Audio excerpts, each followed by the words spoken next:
Welcome, everybody. Good afternoon. We're just going to do a little bit of painting on the model.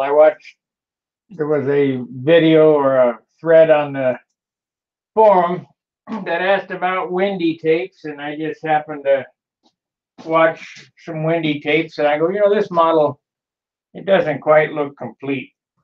Not enough stuff. I mean, it's not as jazzy as I like.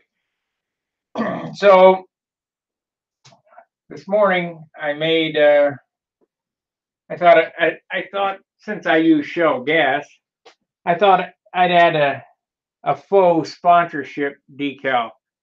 So I made this decal out of vinyl, and vinyl's fine, but that's just not my speed.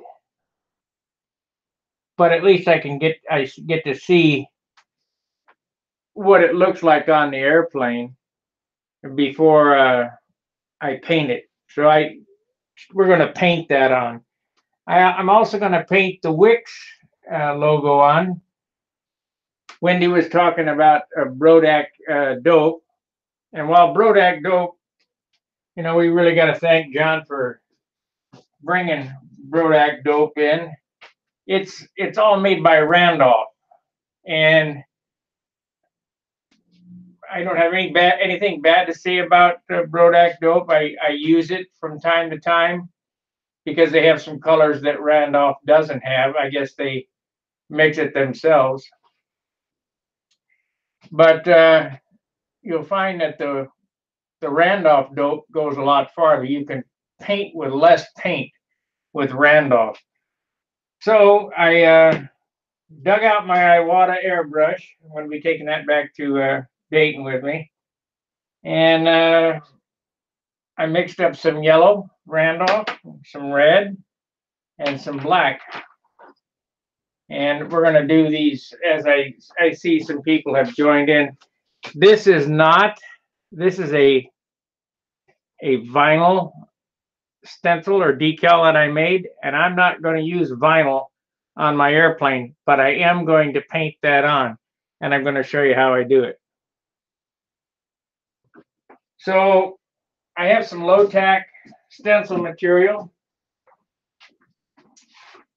and I cut the stencils exactly like that, and I doubt you'll be able to see this, but here's the outline, the outside. That will paint that all yellow, and then I'll index this over the top and paint the red so that we get that painted on the airplane instead of a sticker or a decal. And that'll go the same with the Wicks, where I'll take the outline of the decal and paint it yellow right there, and then index the black stencil over the top of that, and we'll paint that black. Then, of course, I have my stunt hanger stencil that I'll pick out, weed out, and do here. But the thing that I have some arrows that I'm going to put on it, and this being a fictitious model, it's not really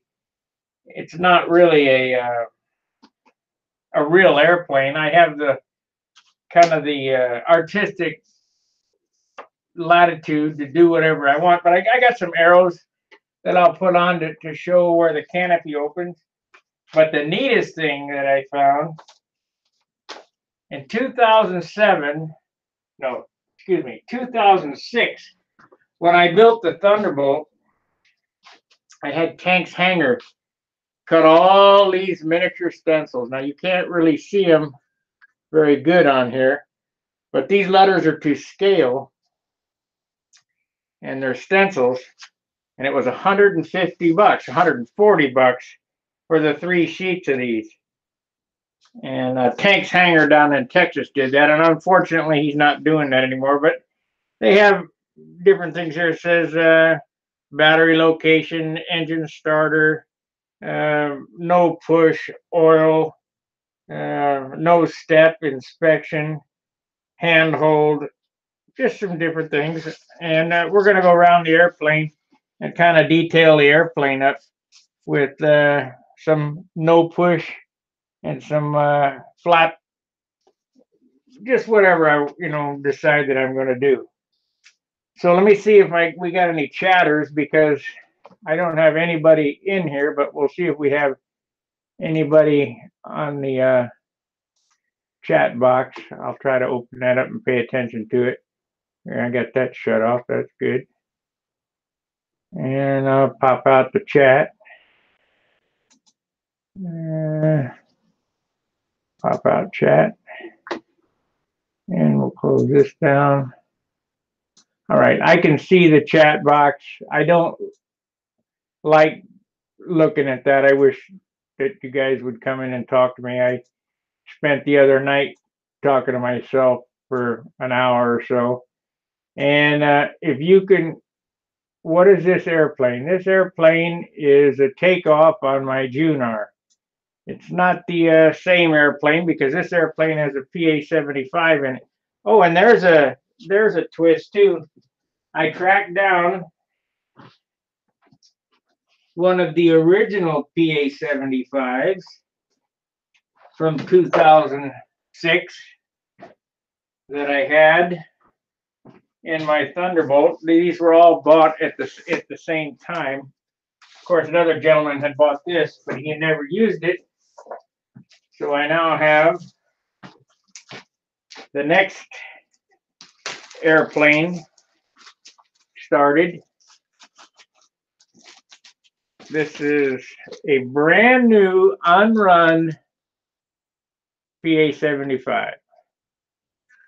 Number 54. So that tells you how long ago it was. It's when they were first started. These are good engines here. So we got two, and I'm not ever going to sell them. Now, I sold my last couple engines to Bill Rich, but that ain't going to happen. Of course, I got headers and pipes and all that stuff for this stuff too. So we're in like Flynn for the next flying season with a couple of PAs. So let's get to laying out the shell. We'll do the shell sticker first. And let's see here. We need to index it. Might have to move the camera, so yeah, that's better. So I got a place to work here. So first thing I want to do is get it about the right height. So it's 1/4, and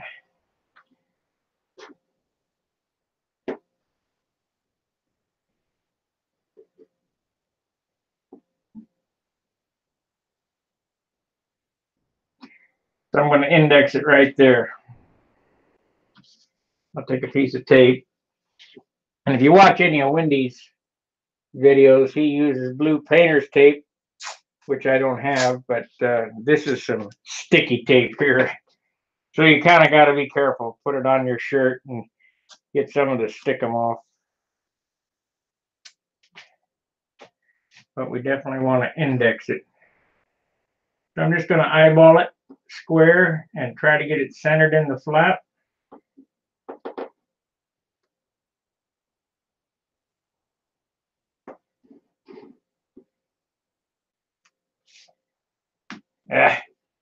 Too slick. Gonna have to hope that that even sticks down. I've rubbed this airplane out now, so it's kind of sticky. So let's just open this up and hope we don't make a mistake. Of course, I made more than one stencil, so this is a low-tech Oracle paint mask.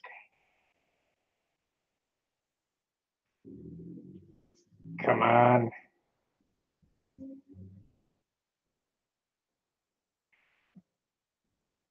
You probably wonder why the squares are so big. Well, that's what I used to index with.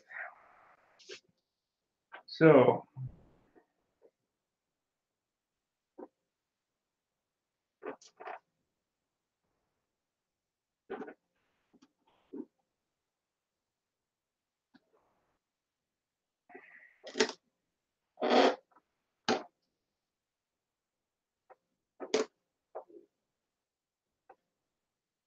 I want to get it on there square.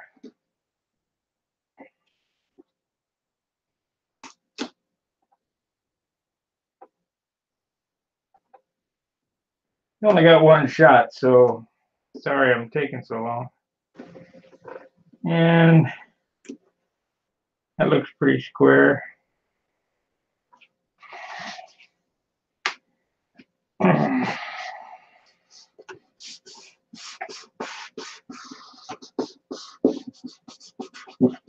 And we'll just get all the bubbles out. Now, a lot of guys would say, well, why don't you just put a decal on it? Well, I don't like decals. You want to join the chat, you can over on the open forum. There's a posted link that it's open for anybody to join.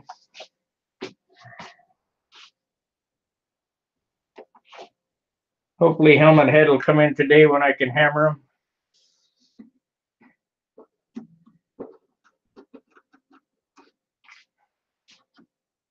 Okay, now we got to try to separate that. And the nice thing about doing it this way, it goes so fast. For those of you who do have plotters, it's a good investment if you're going to do any serious stuff.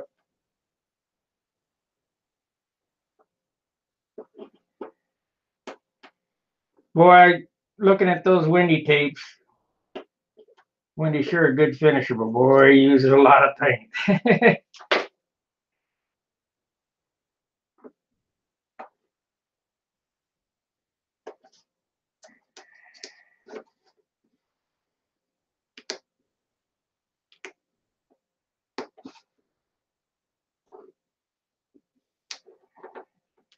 You can see I'm going to have to buy some more stencil material. This stuff's getting old. Been sitting around. Just like these little decals here, they've been sitting around over 10 years. But for what I paid for them, I'm going to use them. I don't suspect I'll be building any warbirds again. Found a picture of the Thunderbolt with it.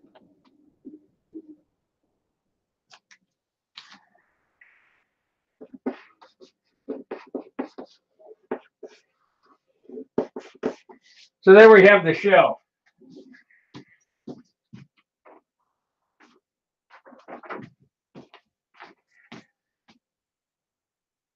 Okay. All right, we'll be here. This is the Thunderbolt that I built.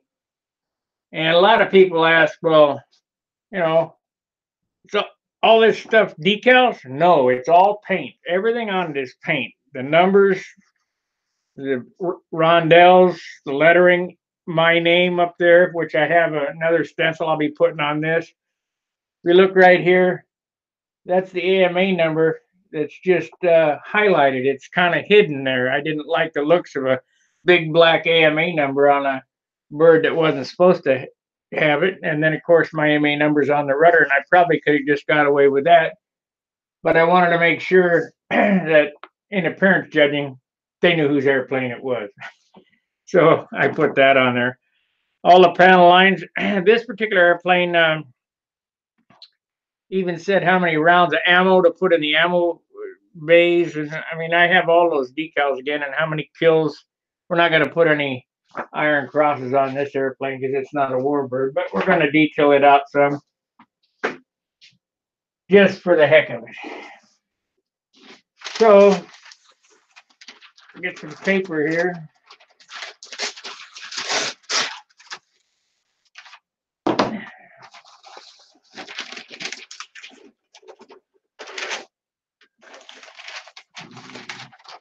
I need to get to the store and buy some more of this.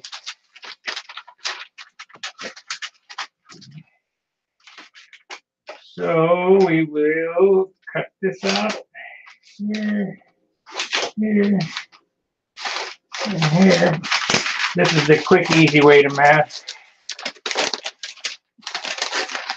Wendy was using tin foil. Yeah, that works. I mean, a lot of money to use tin foil, but when you get a 100 yards of this brown paper for about $7 at Lowe's. I don't think you get that much tin foil at Lowe's for that much.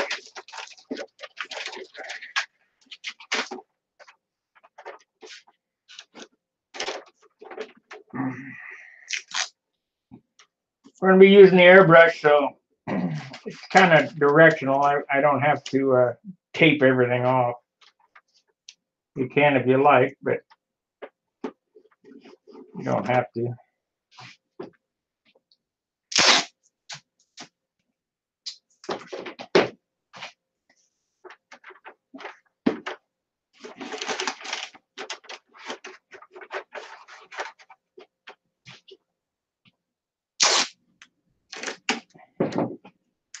This is the fun part of model building.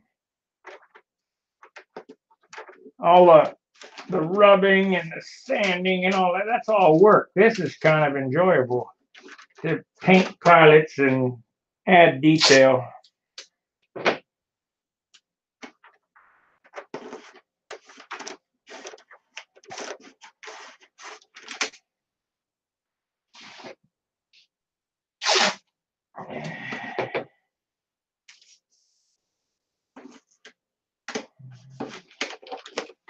One more piece of tape.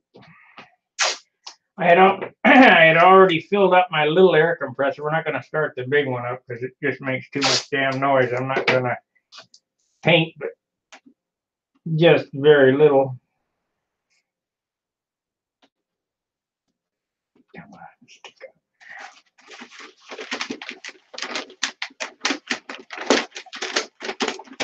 All right, that's all the taping I'm going to do. We'll plug in the airbrush here.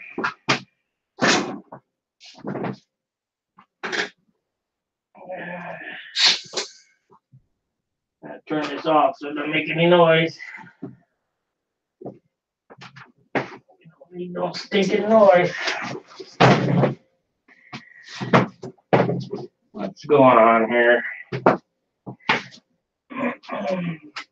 It's kind of bad. I haven't been in my shop to work in a month. So everything's out of place. Everything's dirty.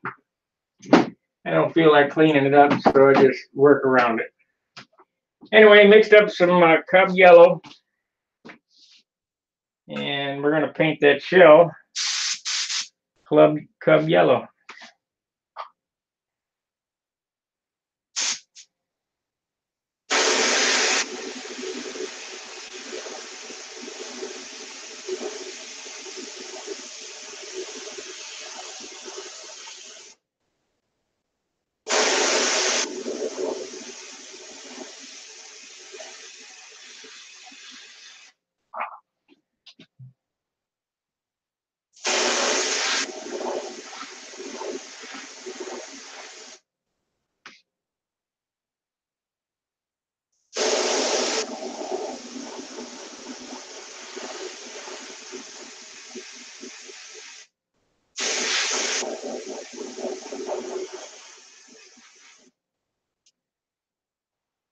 Nice thing about using this airbrush, I won't have to wait long for this to dry.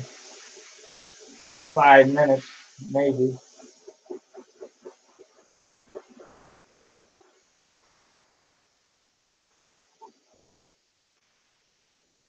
And the overspray will just come right off when I rub it.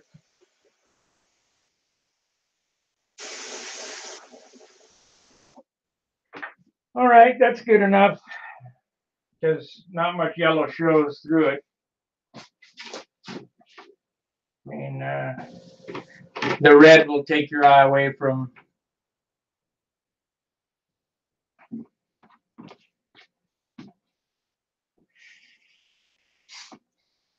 So the trick is we're going to have to take the paper back off so I can index this stencil, but to lay it exactly over the top of that and shoot the red.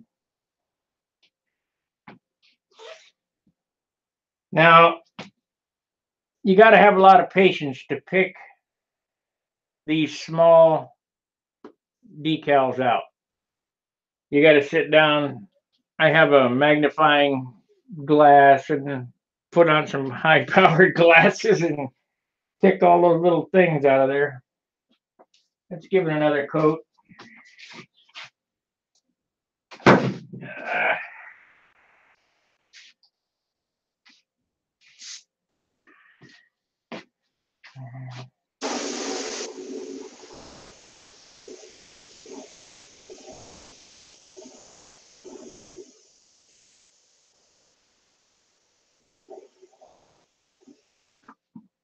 That's it.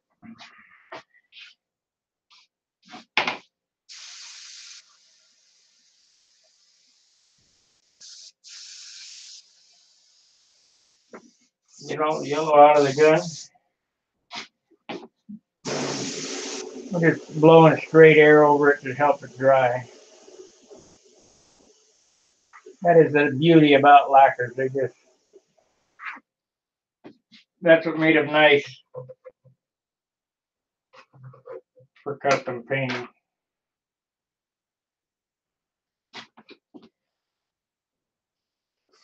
That's dry.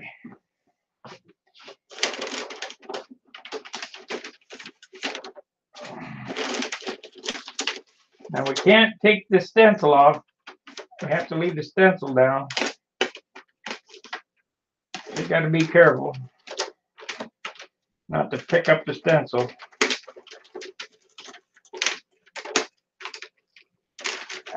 Come on. I've shown a lot of things over the years, like my gold leaf, the way I did gold leaf, and trust me, a lot of guys that are professional sign painters, oh, that's wrong, that's it. It's not right, but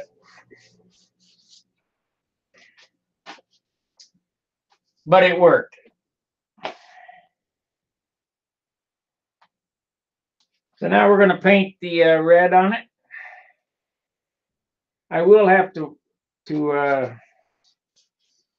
than likely wait for it to dry to pick up the stencil, but we'll see. Come on, there we go.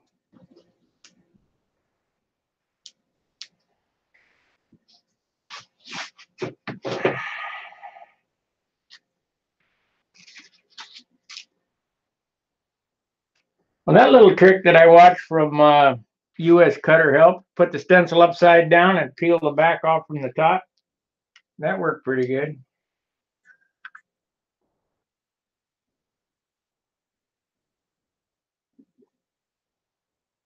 This is very important here. You got to get it indexed perfect.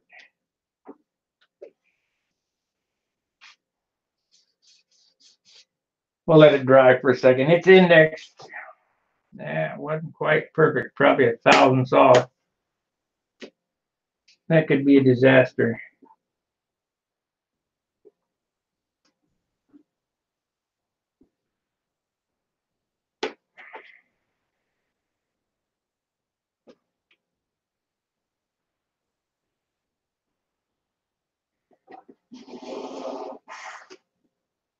You gotta love watching them old windy tapes. About his driveway getting done, and they're making dust, and of course this tape here is kind of like that because it's not edited; it's just raw. But it's such a pain in the rear to edit any videos that I like doing these live streams.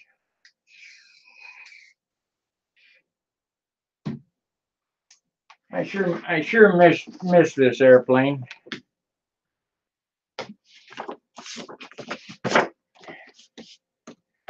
I built 3 of these. Got one picture over there of number 2 and number 1. This was number 3. Of course, I started, if you remember, if you look back on my channel, there's an electric one coming out, but I ended up selling that to Tom Morris.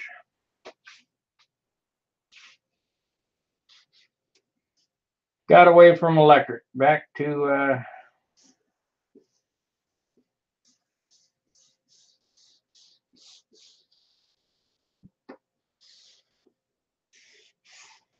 okay, there we go.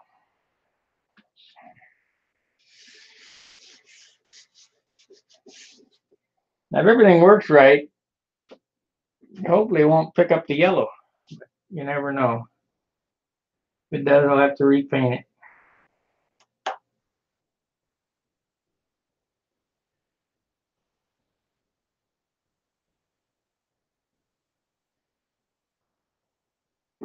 And the nice thing about doing it here, it's on the flap. If I screw it up, I only got the flap to paint.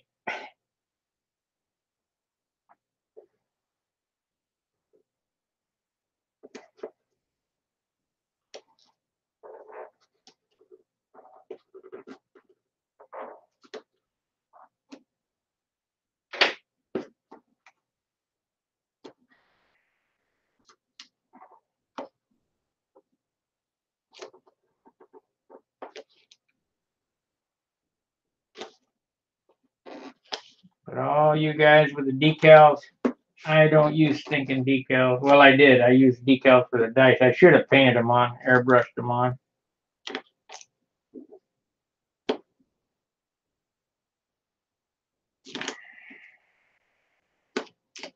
But those were real easy to do, so.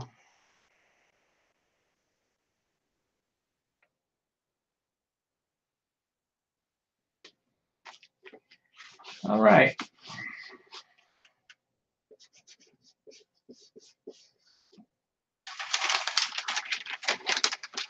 So we have this already taped up.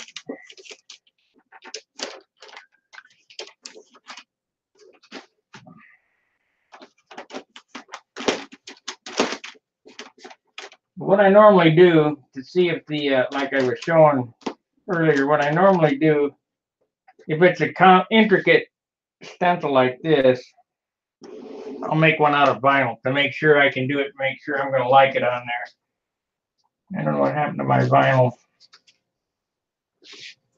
little shell. Oh well, we'll have it on the airplane here in a second. So I'm going to change out the red now.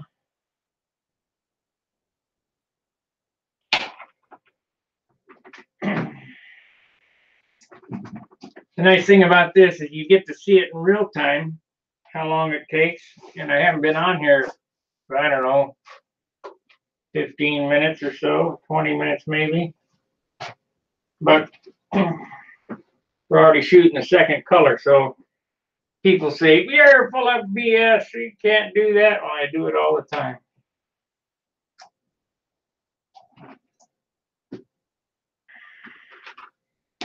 Okay, hopefully this will shoot out of here.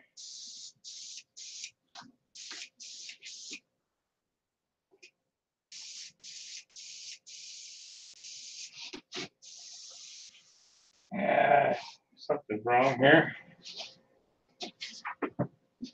Yeah, we don't have enough air pressure. I'm going to have to turn on the compressor.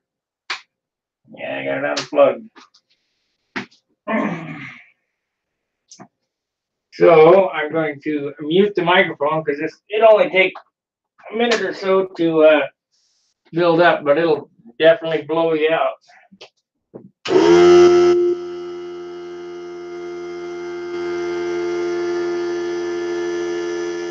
Is that too loud for you guys?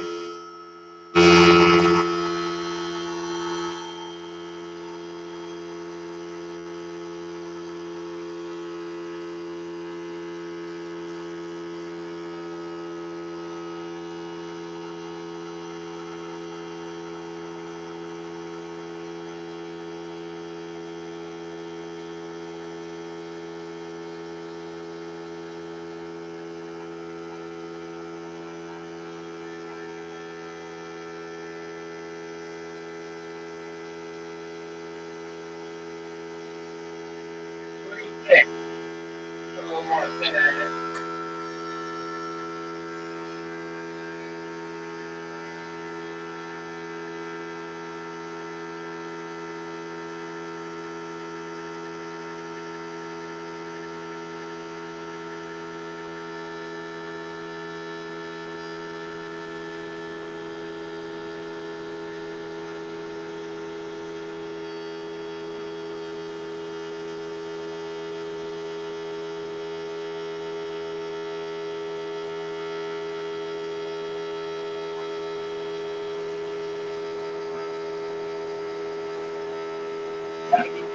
Now.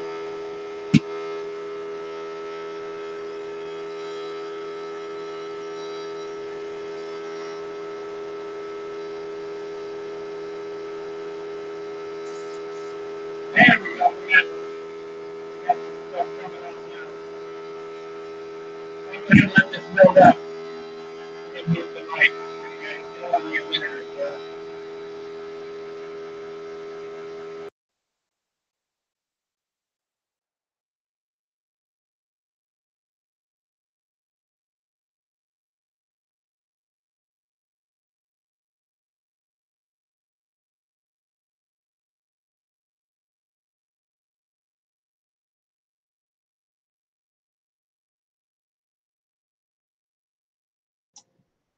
Okay, so we'll go ahead and paint the red on here. You know, the only thing is, for red, I think I am going to cover up this wing, because red is a funny color. It will find everything. So, I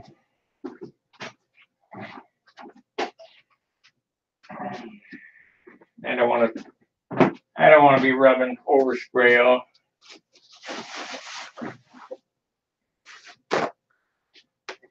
Kind of out of paper, so just use a piece of paper towel.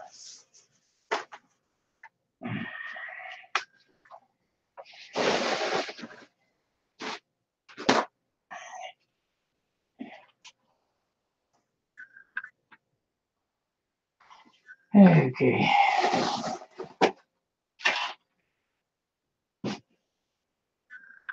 Now I don't have to worry about it.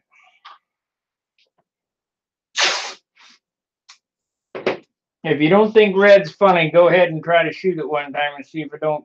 It doesn't matter whether you can see overspray or not, it will go everywhere.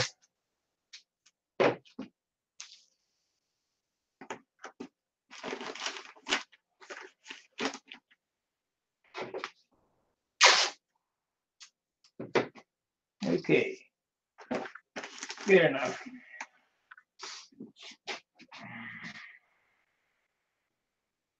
So now we'll just do the outlines.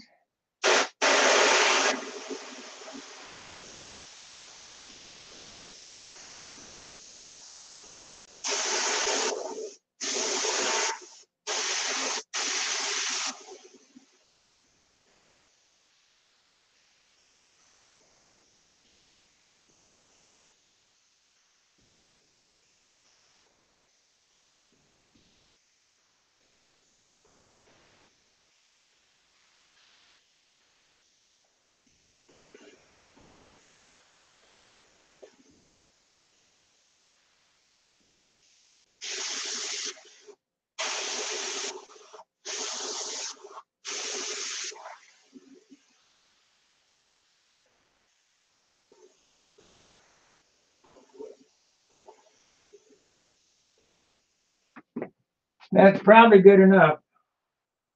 But we'll wait a minute and I'll hit it again. Then I'm going to start cutting up the stencils for the my name and no push, and we'll just stick them on and I'll go around and hit it with black real quick. That doesn't take any paint, doesn't take much masking either. I make up one back mask and I use it on all of them. So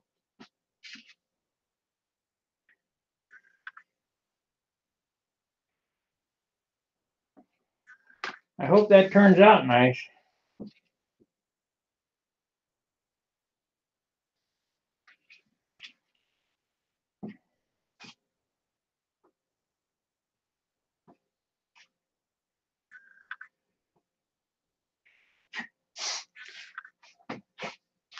So what do we got?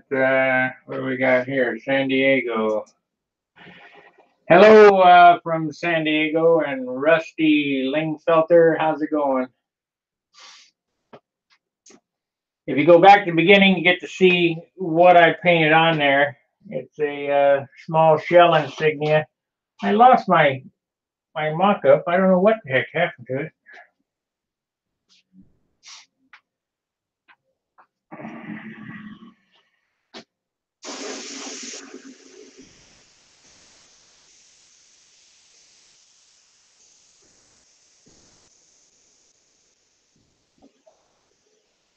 Well, that should be good enough, and we'll start peeling it up.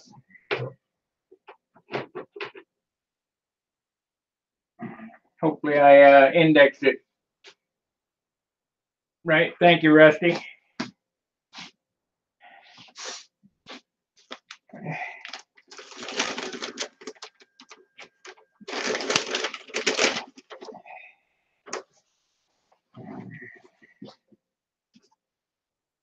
I'm going to have to go get some more paper. I can't afford to use paper towels for masks.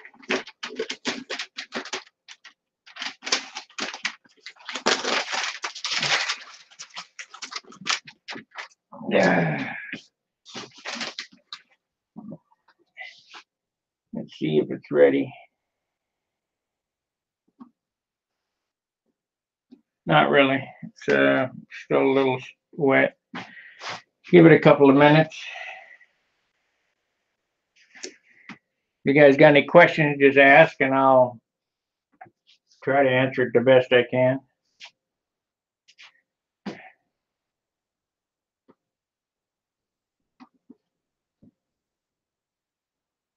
Wish I had my monocoat iron here or heat gun, but I don't. It's in Dayton.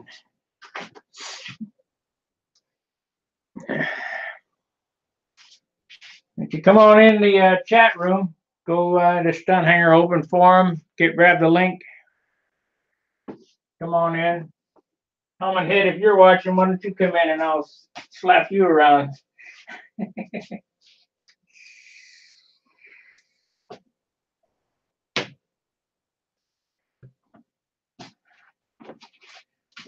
I just can't resist. Let's see if it's going to come up okay.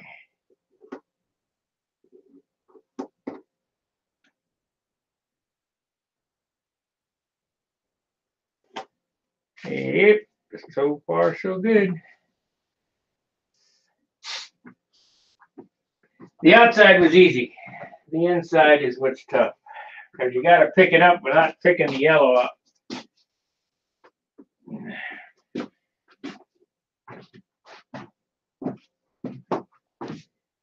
So let's give her a whirl, Earl.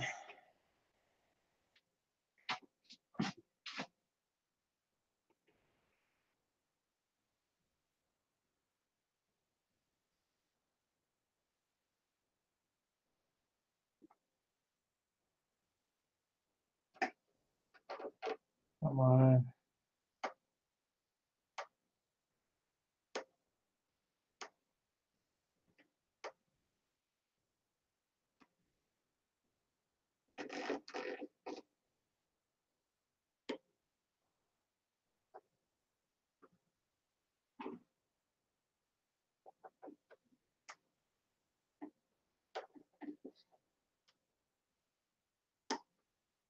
And I got it.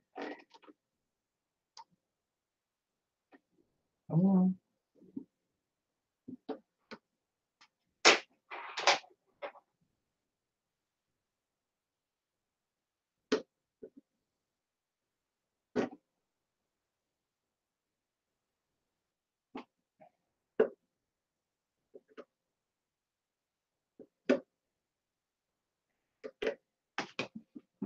Yeah.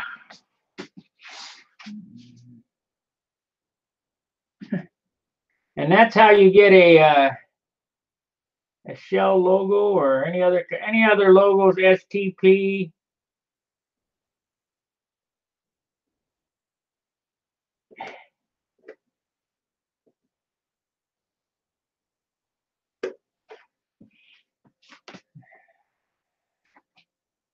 I'll get a close up for you as soon as I get these other two things picked off of it. But you can see it didn't take very long, and it adds a little pop to the airplane, you know.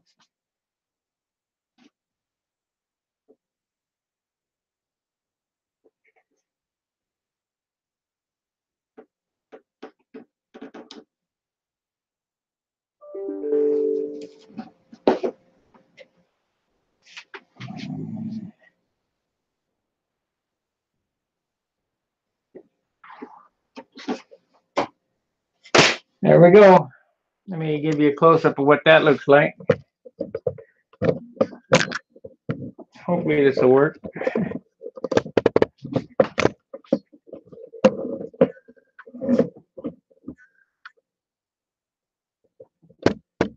There it is. So does that look like a Shell logo or what? Perfect. And now we'll do the same thing with the Wicks aircraft.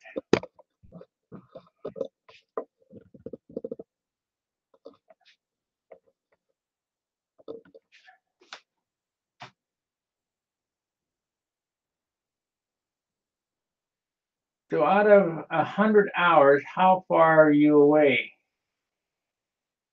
It's better than any I've been working on. Very cool, very cool. Thank you very much, Jack.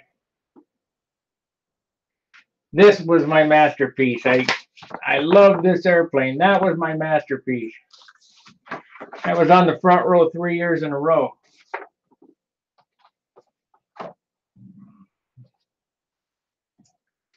This one won't make the front row. It's not my best work. Anyway, let's do the Wicks. So the first stencil comes about, and this is for the yellow. We got to put the yellow in it because the letters are yellow. This is kind of reverse how I do this, but it's a whole lot easier to do it this way than try to cover yellow over black. So we got to make sure we get this on the correct way. Where's that other one? So when I lay these stencils, when I lay them out on my plotter, I make two of them. One for the negative and one for the positive. So it does go on that way. We want to center it up. I'll just eyeball it on there. That looks pretty good.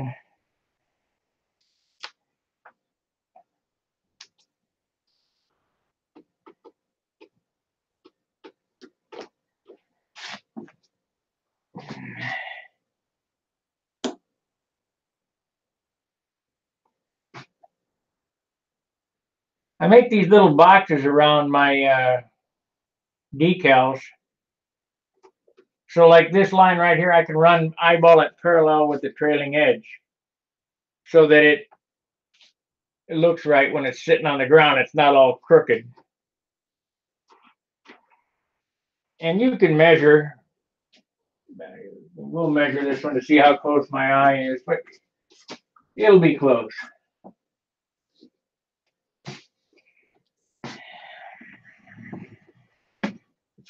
We have a 1/4 inch there and a 1/4 inch there. It's right on. Your eyes are so close. I mean, if you do any type of building, your eyes are so close, it's ridiculous.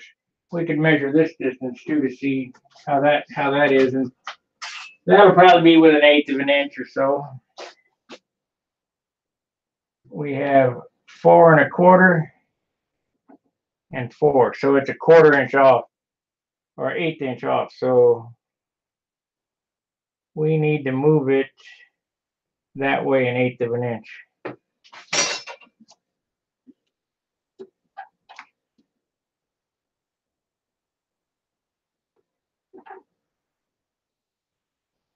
Let's see how that is.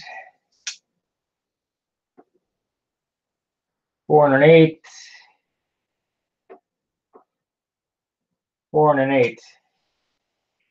Try to get it straightened out here now. Make sure that it's on there square.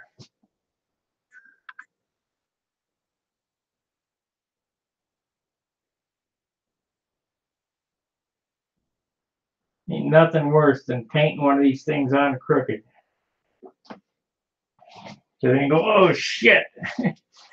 I did that with my shoestring.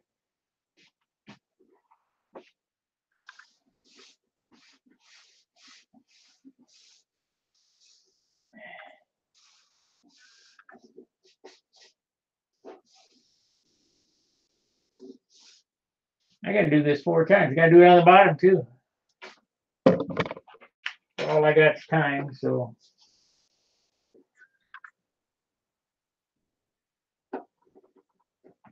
I'm gonna be taking my plotter back to Dayton. However, I don't have the wherewithal where I'm staying to do any painting. I don't think the people there would appreciate it.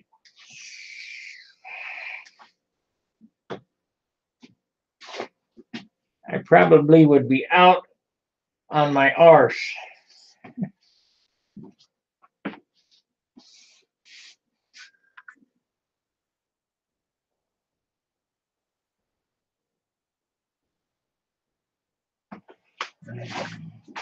These are always tough to get started. Not poking.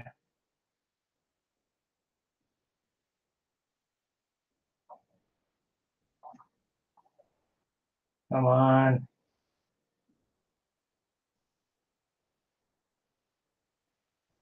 Yeah, there it is.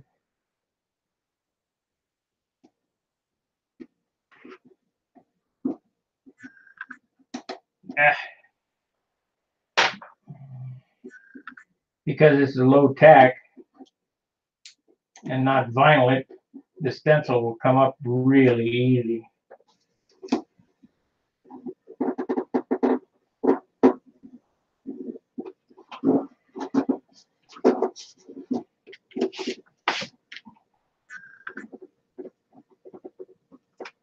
Yeah, you mother.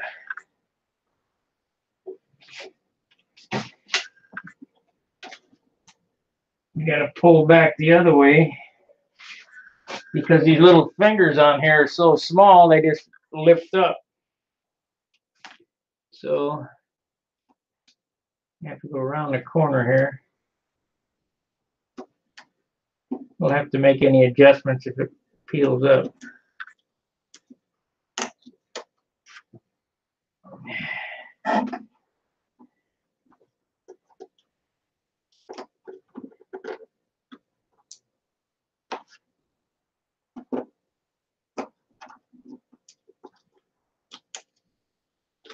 Yeah, we got through it, kind of. It's kind of got a loop in it right there.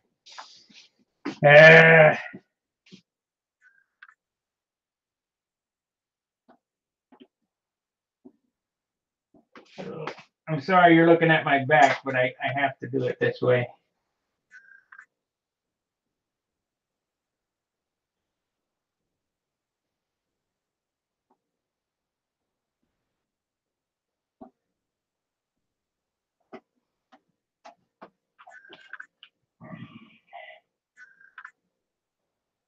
There we go. All right, got her laid down there. And the nice thing about the stencil material, you can tell when it's pushed down. If it's, you know, lifted up anywhere or whatever, you can see that it's raised up. Looks like it's a little crooked. It is a little crooked. Damn.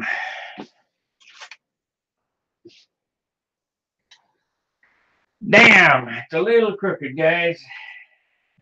A 1/4 inch. 3/16, a 16th off. Damn. So I'm gonna do one of two things. I can pick this up and try to straighten it out. Let me get you over here so you can see what I'm doing. I'll pick this up and try to straighten it out, or take it all the way off and put a new stencil on it. We'll try to straighten it out first. 1/16 of an inch most people wouldn't bother with, but if I can see it, it'll bother me. And I got it stuck down too good now.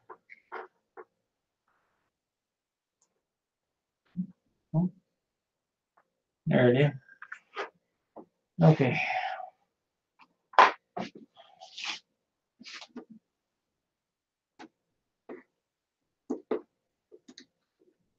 Probably gonna have to put a new stencil down, I bet. But we'll try it. Ah, you mother.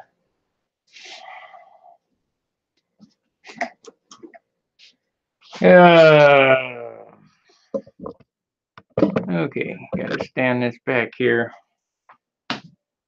Got one shot to put it on.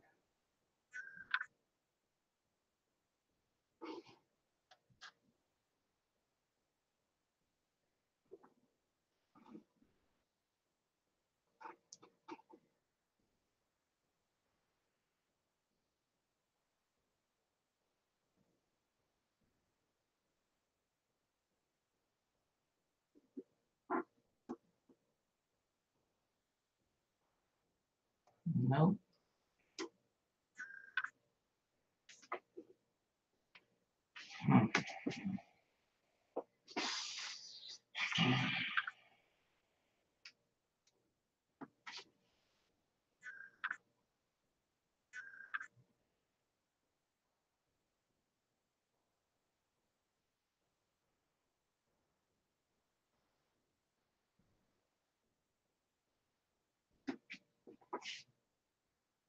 Looks straighter there.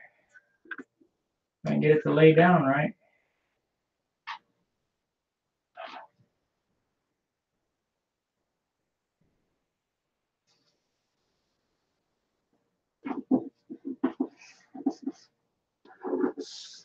Saved it. Yep, that's much better. Hopefully I got it centered up right. And if it's not centered, I'm not going to worry about it because it'll only be off by 16th centered, but it sure would have looked funny.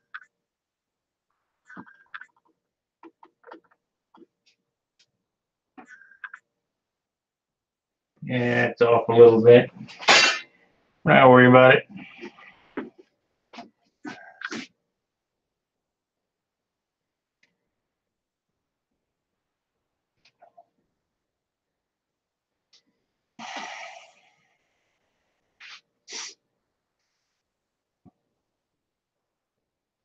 It'll be fine.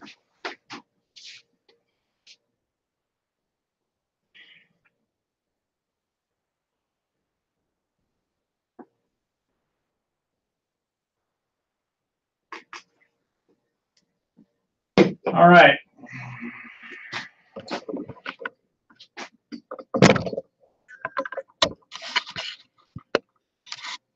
You know what?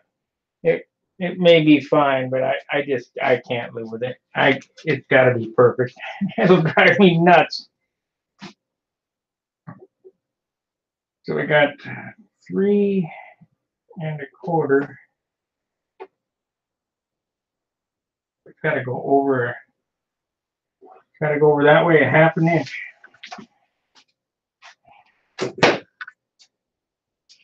So let's index this mother up here.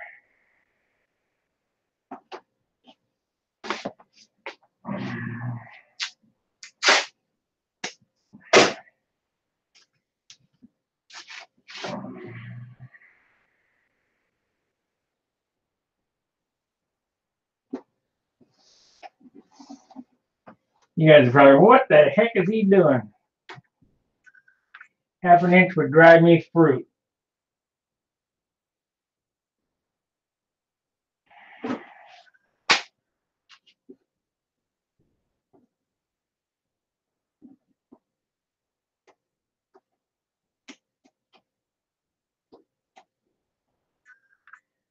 Okay.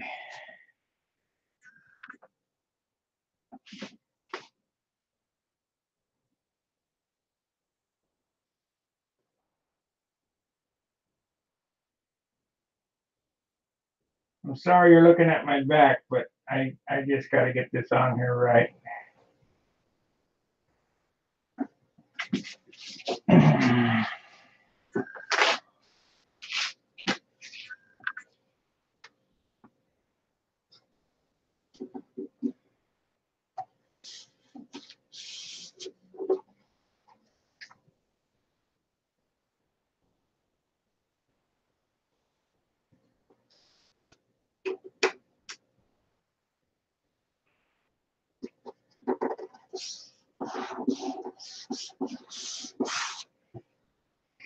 That's better.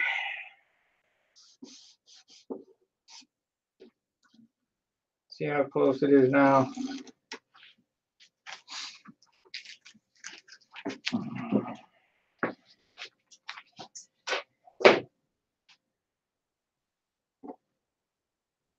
Four and an eighth. 4 and an eighth. Perfect. So that was worth it. Press it down.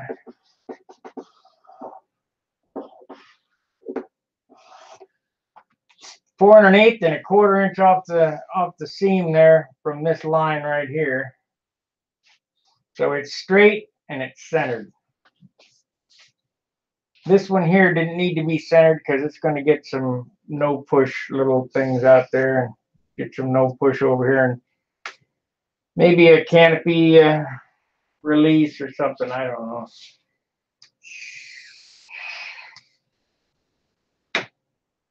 I wish I had more space for weight because I'd put another couple coats of clear on the thing. But as it stands right now, it's just going to get touch-up clear on it. So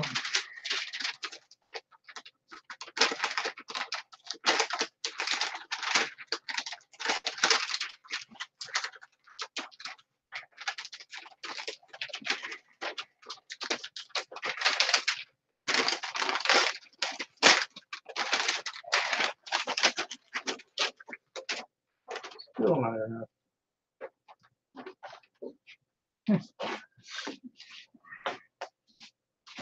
Almost. So let's move this around here so you can see what I'm doing.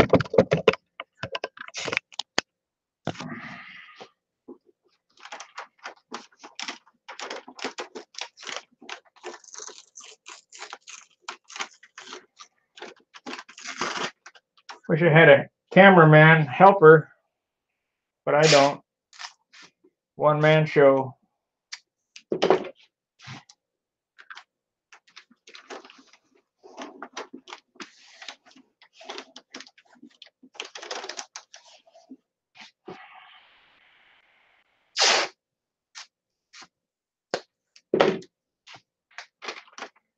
Now I had some Wicks decals in Dayton when I originally painted this over John's house, but they were old decals, and those decals would have been so hard to get on and off the stencils. Would not have been worth it.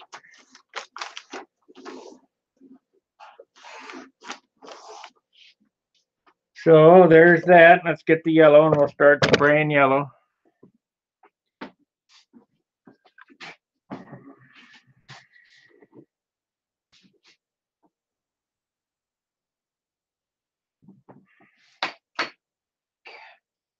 My compressor's out already.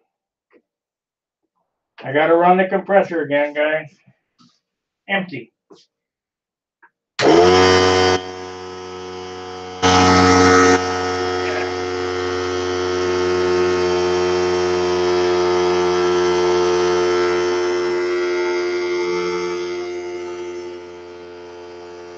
I know I can do it. I can put it in yellow.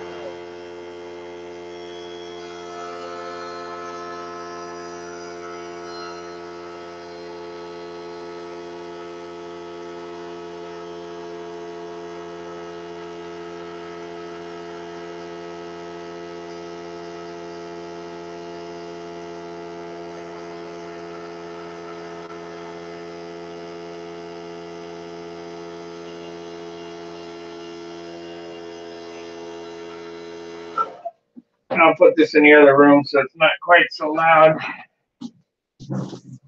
Probably still be obnoxious.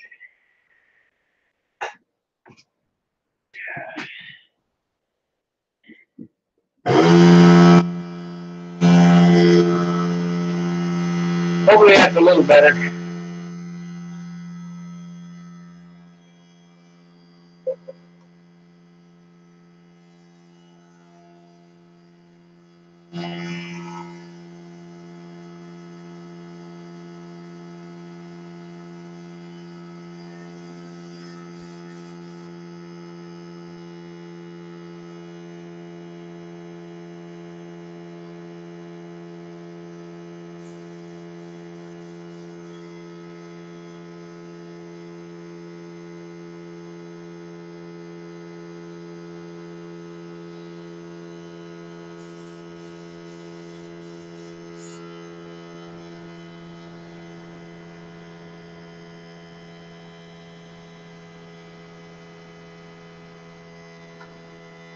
Need to check that, make sure it's right.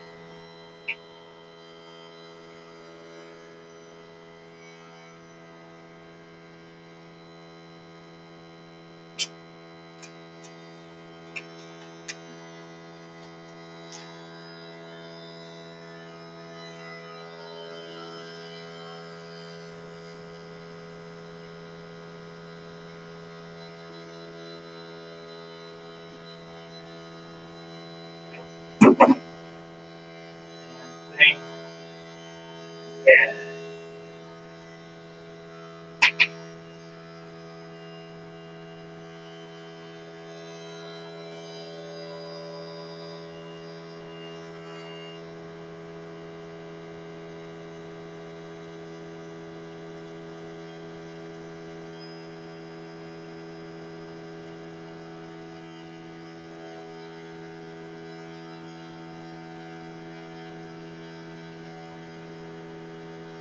I think I might have stretched it.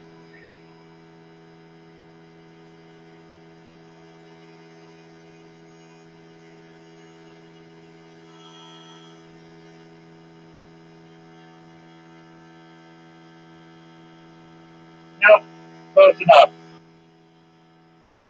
It'll be fine.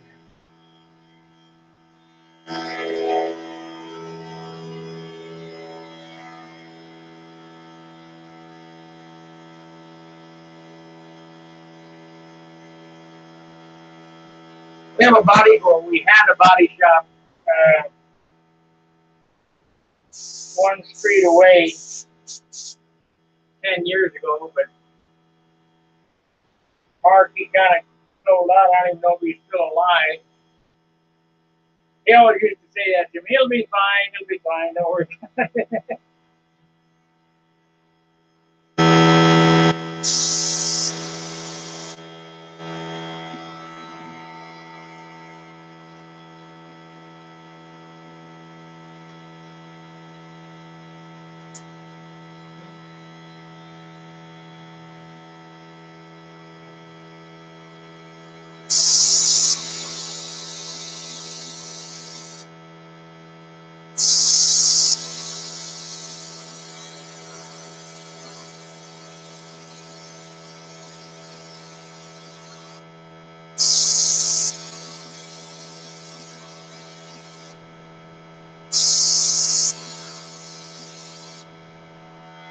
All these decals or stencils or logos or whatever were taken off a JPEG off the internet. So I'm using a program, Cut-A-Lot Pro, and my US cutter MH72. I think it's 72.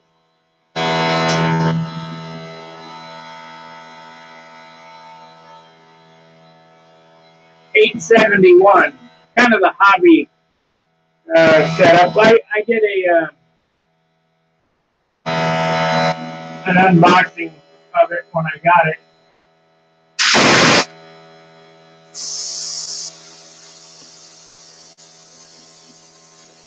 When I get Tom Morris's Super Bee.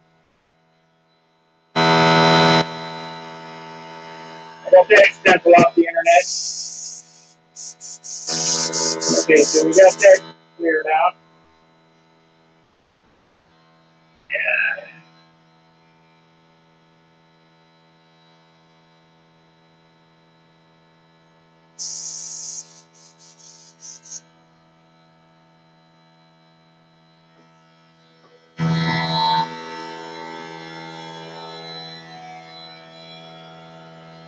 This thing ever going to shut off?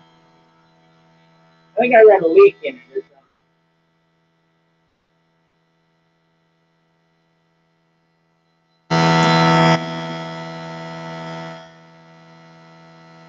Now we're going to come over with the black. So I'm going to have to heat this up.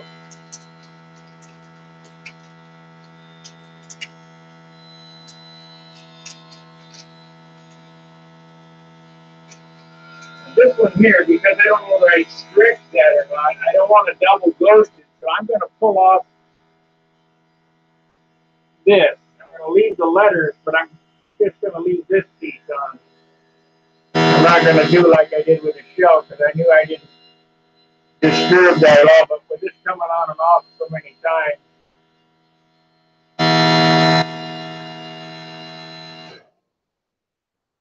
there we go.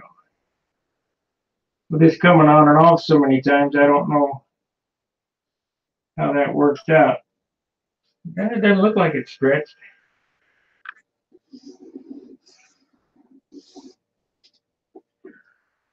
Let's see if it's dry. Nope, not quite yet.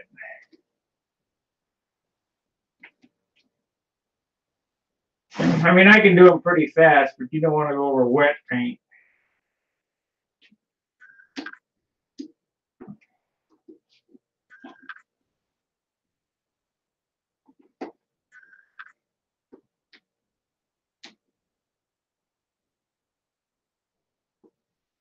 For those of you just joining, if you go to Stunt Hanger, click the link, hit accept. Got Google Chrome browser. You can come in and talk to me. If you got a webcam. Or no webcam, just a microphone. Doesn't matter.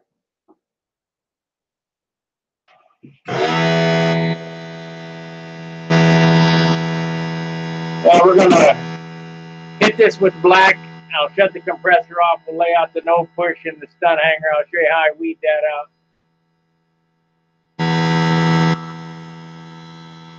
I guess that's close enough.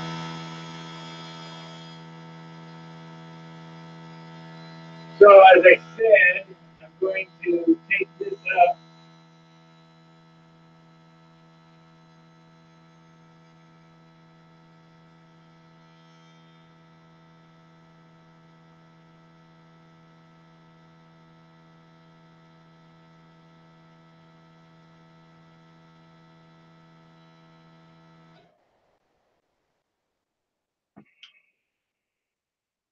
Boy. This thing just giving me fits. Take your time, though.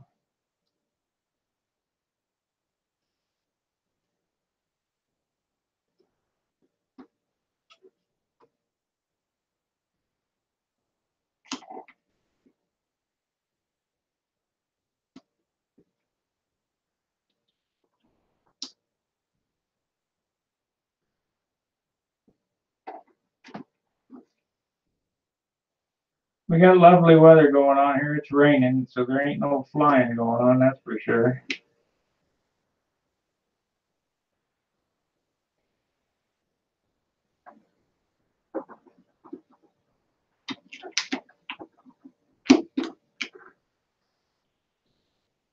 This will give me absolutely no extra points, but it sure will look cool. The points were in the sanding that I didn't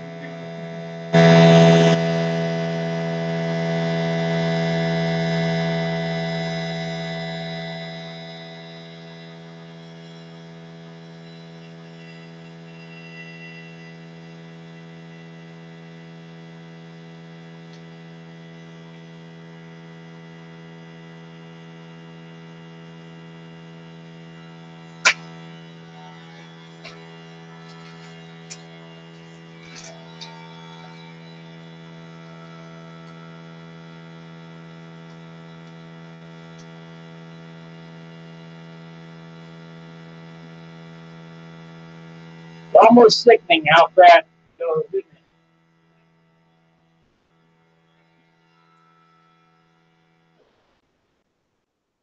Doesn't take any time at all if you have the right equipment.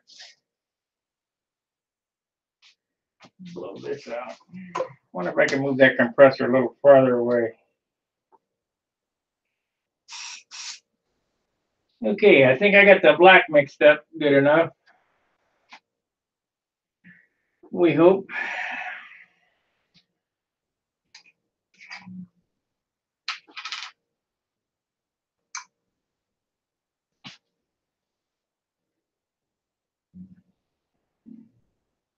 You check back tonight on the Hangout.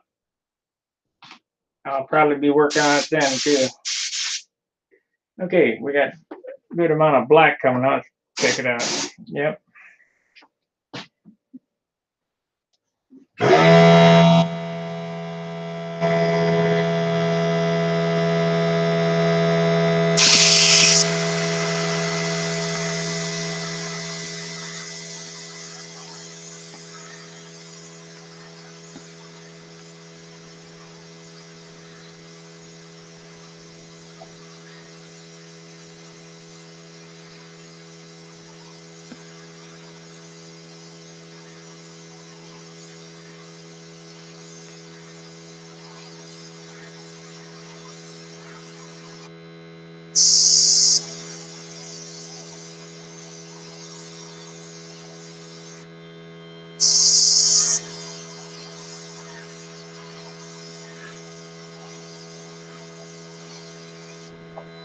That's it.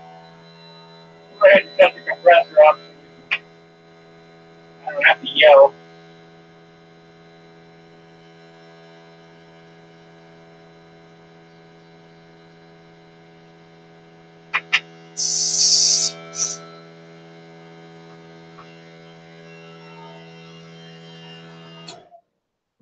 I had to turn on my big one, fill it up once, and it should last all day. No, I'm not concerned about overspray because rubbing compound will take it right off. I mean, there's zero coming out of that airbrush. I mean, it's pretty directed.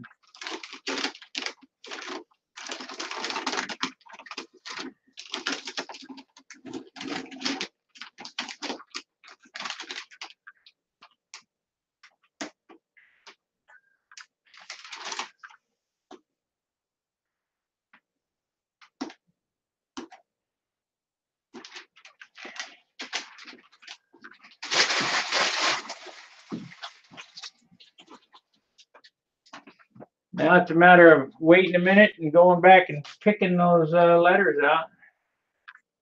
A little bit of flash there. It'll be fine. It'll be fine. Just ask Mark. He knows.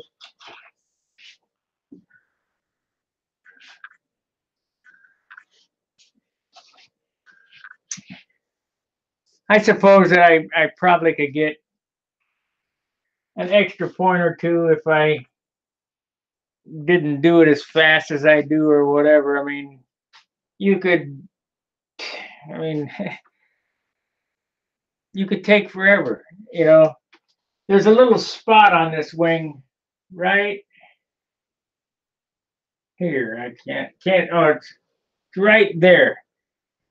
And no one else would fix it, but I'll guarantee you before the end of the month, that'll be fixed. That'll drive me fruit. The little dimple.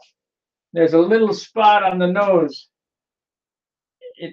It's not a dent, and it's not a, I don't know, I can just see it and it drives me crazy. So I'll end up fixing that. You know, how far do you want to go? Them guys like Gene Martine and even Derek Barry or Wendy and all them guys, sanding and sanding and sanding and redoing, and I don't want to do that. I just want to make it clean and light and flyable, and we'll go from there. But as I was saying about the Brodak dope, we got to thank John for getting that dope to the people out there. But I use all Randolph, and I get all my dope from Wicks. And you can paint an airplane in 1/2 pint of Randolph, and it'll take you a quart to do Brodak. The pigments are just different. You watch those Windy videos where he decants the paint. Well, he's decanting the paint because there's not as much pigment in it. I don't know what the formula is. It's just Brodak dope is made by Randolph, but it's just a little bit off. It smells a little bit. They add something to it. It doesn't quite go as far, so you can do a lighter paint job with Randolph dope.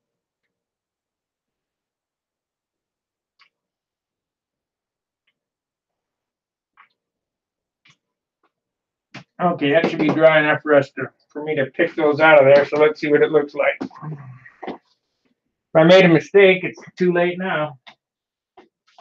It all went flat, so we're in good shape. Let's pull this over here.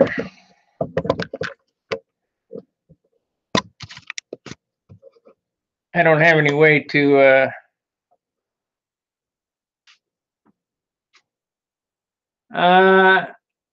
I don't think I did this build online because I built this. I have a Motel 6 logo insignia that I'm going to put on this because I built this in a motel. I started this in the motel and finished it up in the apartment that I finally got. But this is officially the Motel 6 airplane.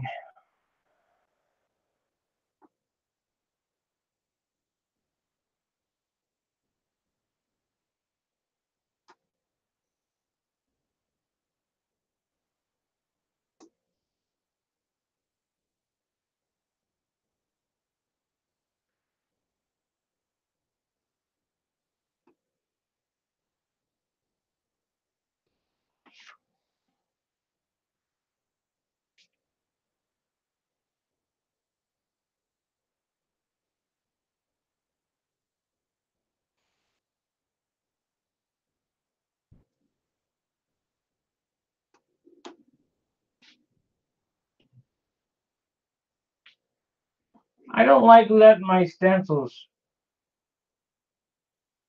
dry. When they dry, I don't know, they tend to be hard to get up. I could be wrong. Ask anybody. I'm usually wrong.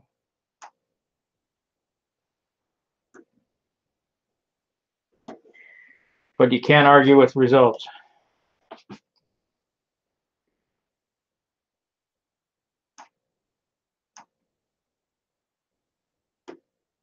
Just like my gold leaf video. Man, if you look at some of the comments that they sent me, sign painter, you can't do it that way. I did it that way, and I did it right on video for you. Anybody that's seen that airplane, you know, it's turned out perfect.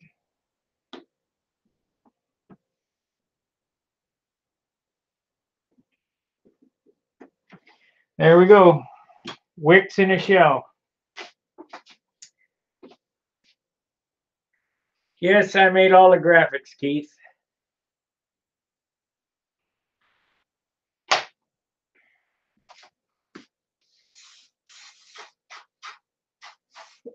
So when I get I'll get the these particular stencils right here. I don't know how he got them that tiny. It's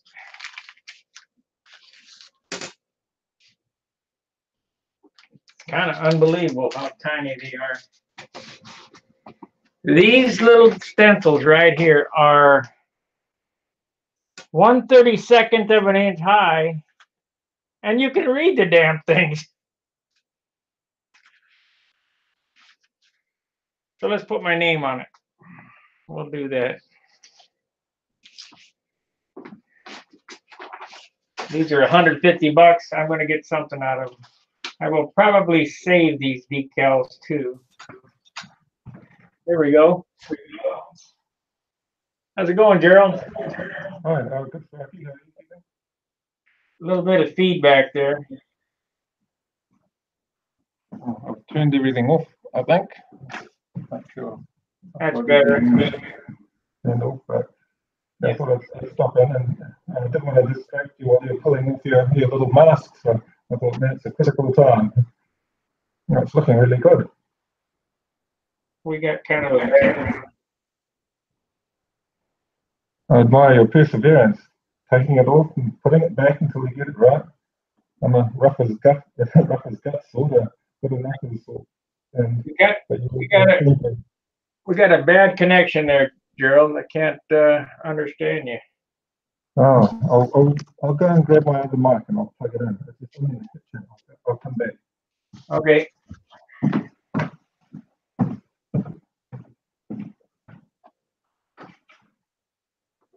Now these letters here that I'm going to put on are bigger than the specification letters.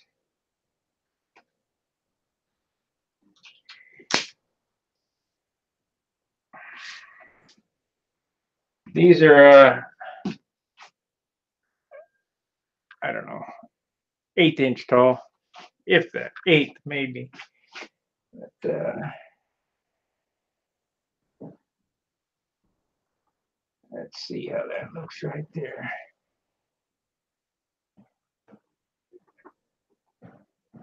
Right there.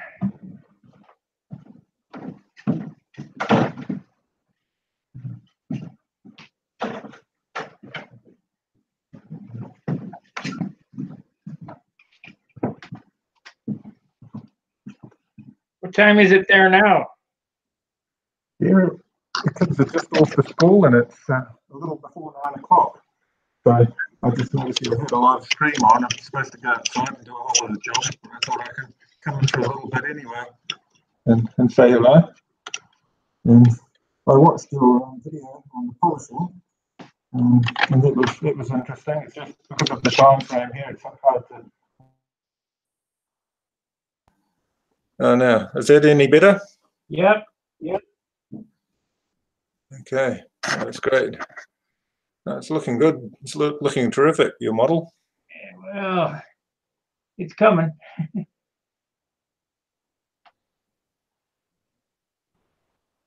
You've so many different tips. I know everybody's not going to finish a model to the standard that you do, but it gives us a lot of tips on how we can do things, and you can always pick and choose the pieces of information that are applicable to you.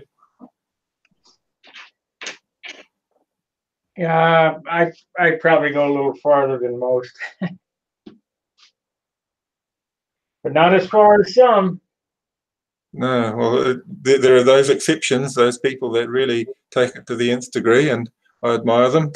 And my brother's a lot more accurate than me. He always is very fastidious with every model he builds, and he tries to get that perfect finish. But I'm a rough as guts sort of person, and I just enjoy flying them mainly. Well, there's no such thing as a perfect finish. It's just kind of like, well, that's good enough. Yeah. Even for the guys who are like even Wendy Ertnowski or any of the guys that have made 20 points, I'll bet you if I look at it long enough, it ain't perfect. Yeah, there's a human element, and I suppose when you look at a junior, a young person build a model, and you see the imperfections, and you can just gradually see them improve their build quality as they get older. But it's nice to see that human element. My two sons built their ringmasters recently, and they both got a neat little prize from the school. Let's see if I can find them. Yeah, they both got a prize for the most complicated model. So they with their ringmaster builds. Well, that's great. They're probably pretty proud of that. Yeah, it was nice to see them do well and put their own effort in it. It wasn't perfect, but I thought for their ages, 9 and 11, that they made some nice ringmasters they could be proud of, and we intend to take them to our nationals in the new year, and they can fly in classic stunt. So it's 9 o'clock at night right there now, huh? Oh, it's 9 in the morning. I just saw the boys off to school. They've gone off on their school bus, and I was tidying up the kitchen and noticed you had the live feed. So what time when you come on at 9 o'clock, what time is it there when you come on at night, or my night? Well, I think we're 18 hours ahead of you. So it's 9 o'clock on Monday morning here now. So I gather you in the afternoon there right now. Right.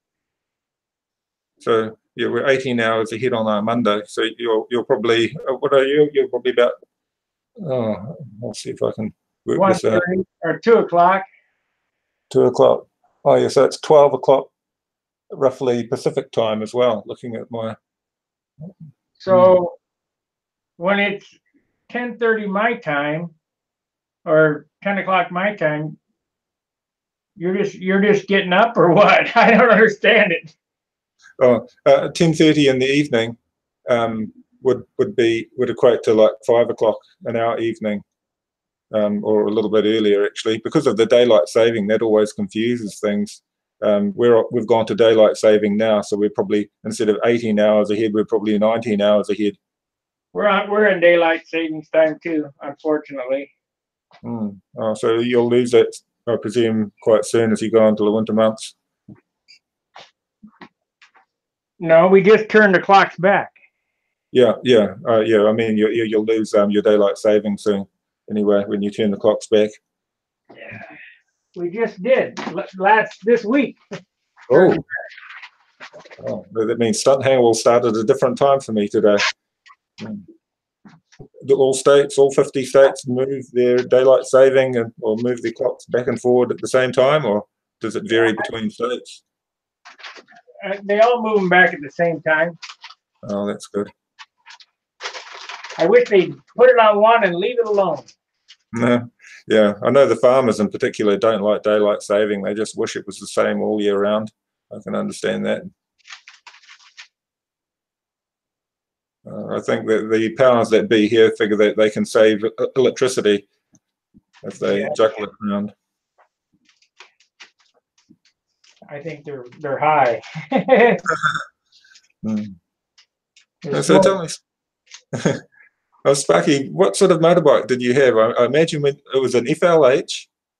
Yeah. Just imagining, and it had a perfect paint job. Oh yeah, it had Screaming Eagle graphics on the fairing, and it was black. It was nice. I'm kind of glad I'm off that. So. Yeah, I know. My brother's quite keen to buy a Harley. He wants to get an FLH or a Road King, and he's quite keen. He's one that's great with his finishes, and I imagine he's got something in common with you there anyway. Well, he'll be taking it apart and painting it then.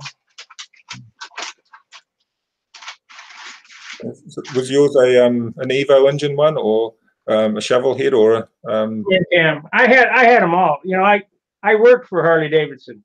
Yeah, so you've obviously seen all the changes over the years. From, I suppose you would have worked on even the old pan heads as well, I imagine. I came in at the end of the pan head, and the shovel head was going, which was immediately turned into AMF. Yeah. And people piss and moan about AMF, but if it wasn't for AMF, there wouldn't be any Harley Davidson. Yeah, they keep them going. I suppose it's a bit like, did AMF buy up the Cox? Was it the same AMF, or am I getting mixed up to AMT? I think AMT. AMF was American Machine and Foundry. I don't know whether Cox Estes bought Cox. Yeah, the rocket people. But yeah, I remember for a time they were owned by. I might be mixed up. It might have been AMT that owned the plastic kit producing outfit. But Brian asked me, "What airfoil is this?" This is the same wing that's in my Junar. So it's an Junar XL airfoil, which they're all the same, within a pencil line.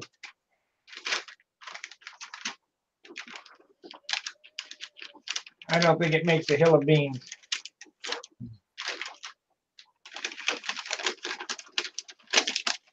Now I got to be careful here, or else I could really have a disaster.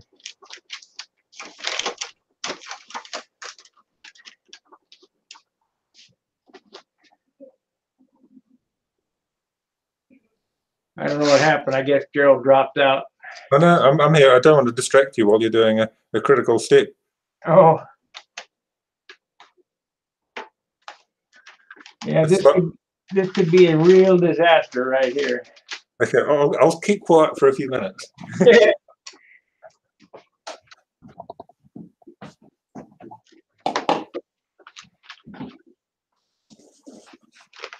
When you're painting these little tiny stencils, guys, you don't put any paint on it. You just kind of dust it on.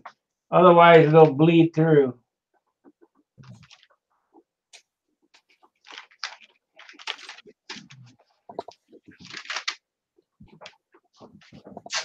I'll try to get a close up of this when I pull it off. It'll blow your mind. You go, well, how in the hell did he make those stencils that small? I didn't make them.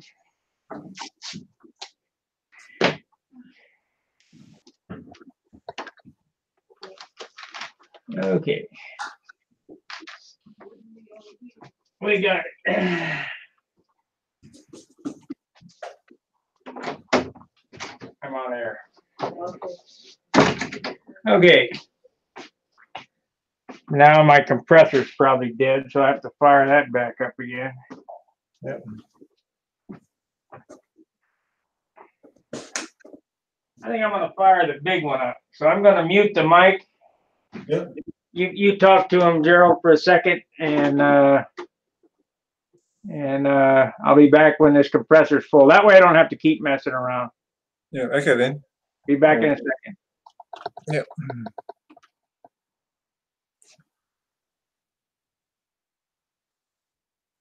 Oh, well, it's looking great anyway. I'm not really one to do stencils. I like to hand paint. Just get a nice fine number 1 or number 2 paintbrush and hand paint them on and look a bit rough, but I think it gives it a character. But sometimes you can't avoid going the stencil route.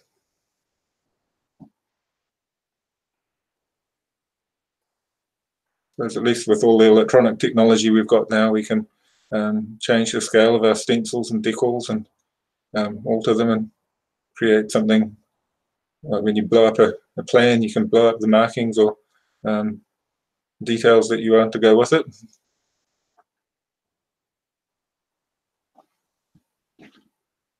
Create small line.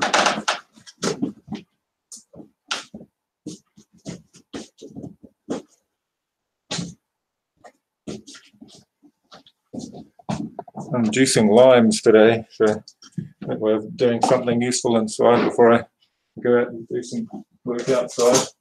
I'll get on with when Rusty comes on in the afternoon. I'll be able to say I've finished all my chores and I can come back online to do that as well.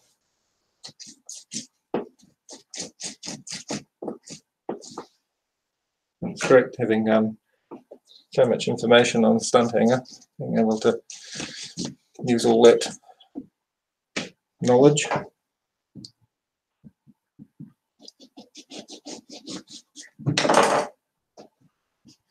Normally when I've got a little compressor for doing indoor work, but it's the overspray that gets me. I get everything coated in overspray, so I prefer to do the big spray jobs outside. Get my automotive compressor and a big spray gun. But yeah, it's nice to have a nice fine airbrush.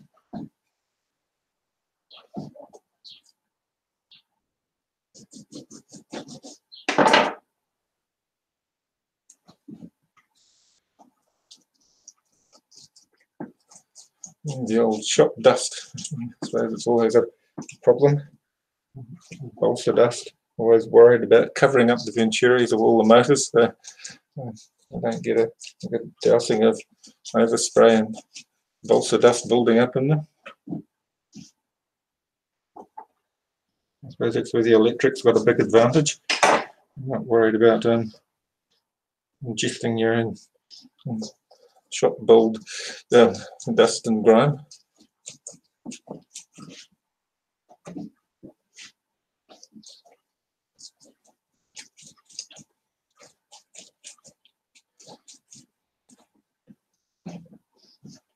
Well, I have to say I've been using the Randolph dope recently, swapped over from the normal hobby shop dope, and I found it a lot better. Even the just the clear is really nice to use. It's like a better quality product. I feel the Randolph dope. And the butyrate seems to be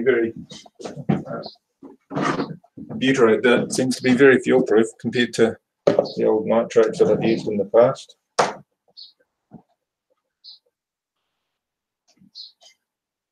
But yeah, the range of the Randolph colours is quite good. Even here in New Zealander, I can get a good range of colours, even if it takes a little while to get them in. I like the fact that a lot of the Randolph colours coincide with those used by full-size aircraft, so you have standardised colours. Make scale models very easy. Not having to colour match and be able to get the same colour out of a can is a great privilege.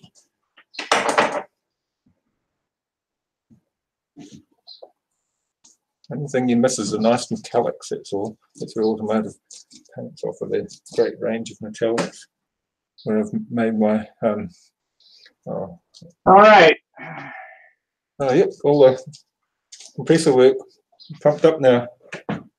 Yeah, it filled up. Yeah. I don't want to hear that big compressor running and running and running. Oh. Well, if you've got a huge tank, they'll go for quite a while, especially with an airbrush. Yeah, it's a 40-gallon tank. Yeah, it's a good size one.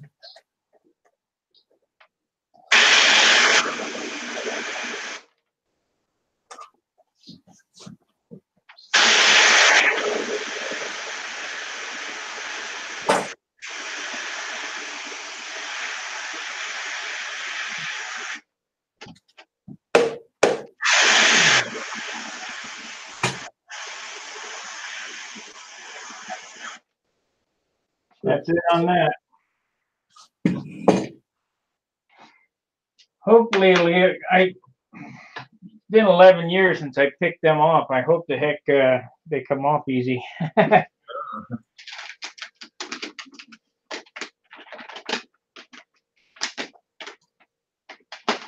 many layers of clear will you put over the your decals? Or, Well, it didn't work. Didn't work. So I'll have to do it again. We'll do it again. It's 91 proof. I kind of hate to use that. So let's do this. I'll just take a rag. I don't know if it's that the decals are so old or what, but the paint really didn't come through like it was supposed to. But we'll try it again in another spot. I'll be able to get that off, no problem. Take this.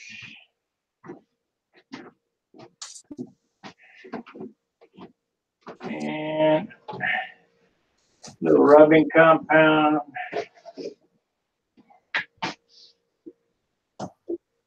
First you don't succeed, try again.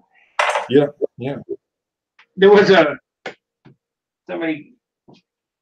somebody posted it on my Twitter feed, determination. There's a bear going up the snow, a little big cub going up the snow, and he kept falling down. Finally, he made it though. Yeah. Well, if you want a good quality job, you just have to keep going. I remember when I was, I did some training at Welding Specialities, and the guy that ran that used to just say, cut it off, do it again, cut it off. And you think, I just spent ages welding this on. But at the end of it, you feel good when you actually see you've got rid of the imperfection or the problem that you had, and you've got a much better product in the end, just through that extra persistence, going that extra mile.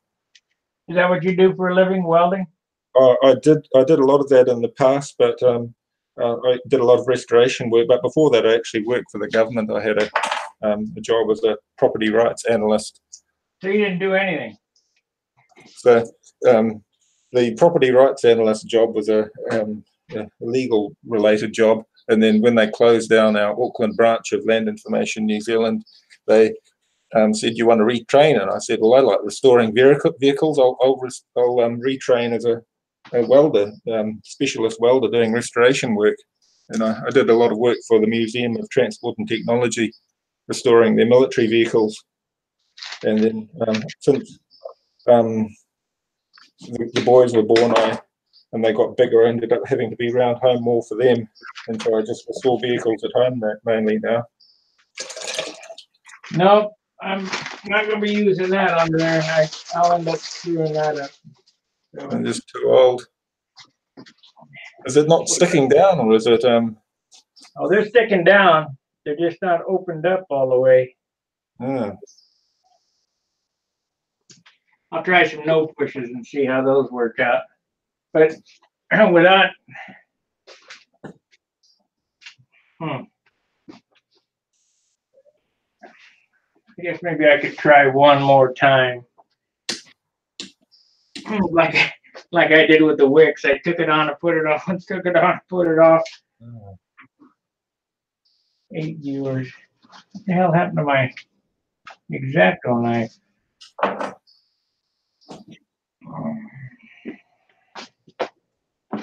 Now, way over here. Oh, yeah. But I did get it off, so.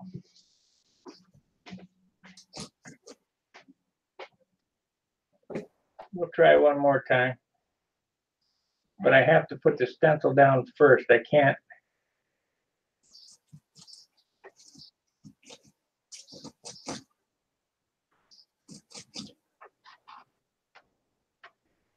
That should work. Let me look through it here. This stupid thing. Like I said, they're about 11 years old.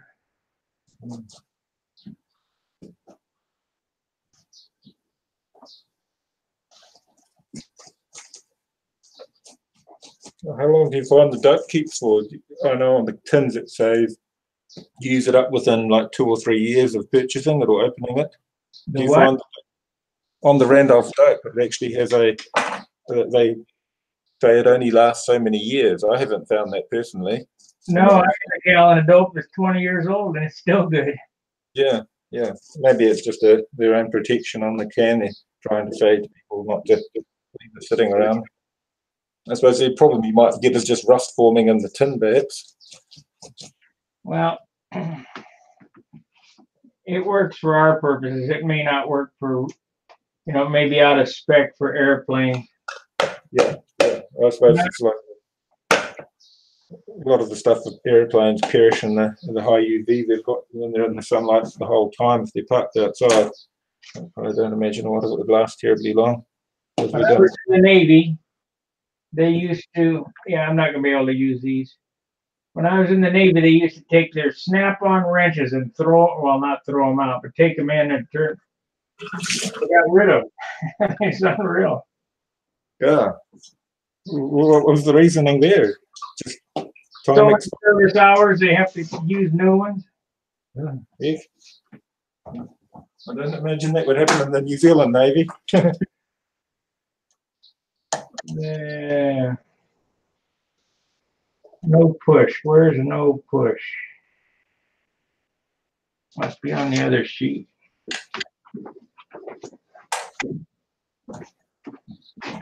I was all primed up to do these little decals here.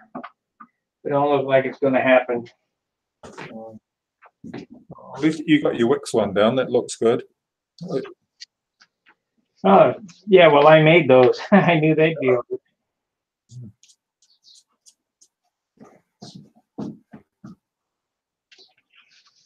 So what do you think the plan of attack will be now? These are really tiny. I don't know if they're going to work or not, but we'll give it a try.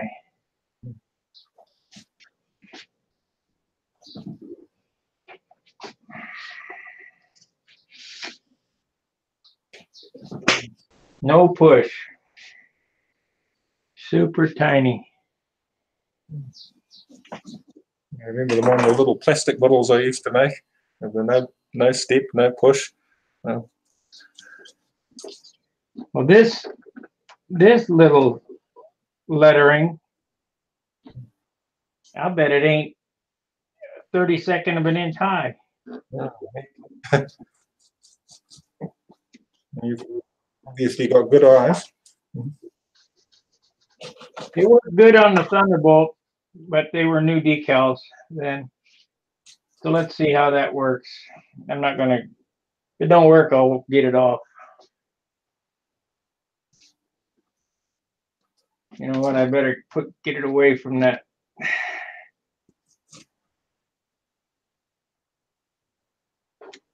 The one graphic that is good. I don't want to screw that up.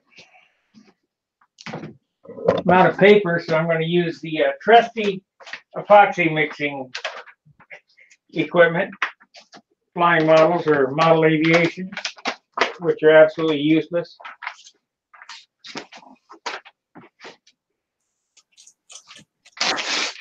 I usually just throw these things out.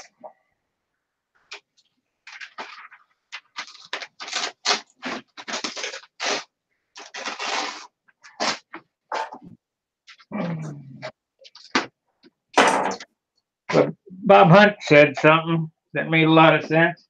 If there's nobody turning anything in, there ain't going to be nothing to read. Yeah.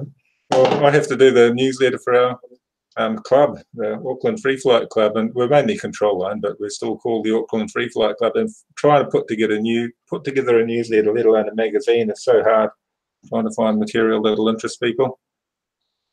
But I suppose a lot of the magazines are just dominated by the new drone stuff and ads, just the ads for those people that are making money out of it still. Do them guys know about Stunt Hanger? I talk to everybody I know about Stunt Hanger and try and get them on, but people are very wary to change and try something new. That's the big problem here in New Zealand, especially. So I think you'd have a few watches from here in Australia. I'm lucky that I can generally work my day around other things, so I can make some time so I can come on Stunt Hanger. And right now I'm doing a few jobs inside before I head outside. So a few more minutes with you while I'm juicing all these limes. Well, I'm not going to be on forever here. I just wanted to show the putting down of the shell and the wicks, because I still got to do my weed out the Stunt Hanger, and we're going to get this down, and we'll see how far I progress tonight when I come back on. Okay, so there's that. Let's see if we can make this work. If this works, I'll be happy.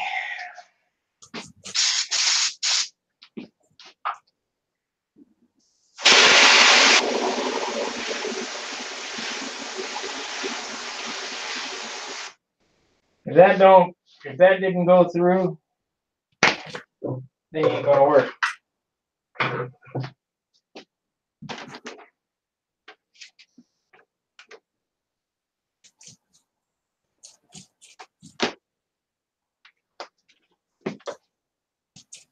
Well, it's there, but it's very light. Yeah, I can't see it on the video. It's too faint. It's too blurry.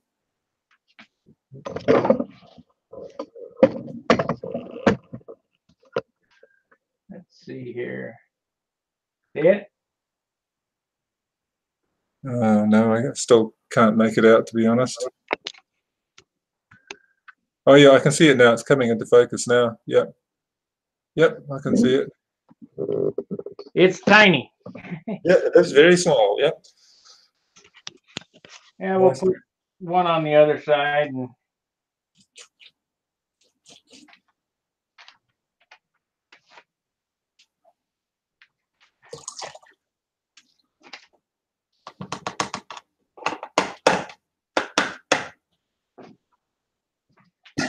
let's see, it's about right there. I gotta make sure I get it on right side up. Would have been a bummer if I'd have put it on upside down. Being that small, I imagine it'd be easy to do.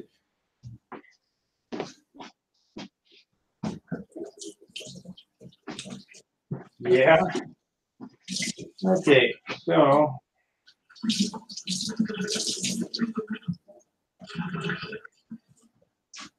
somebody else just come in, or is that you?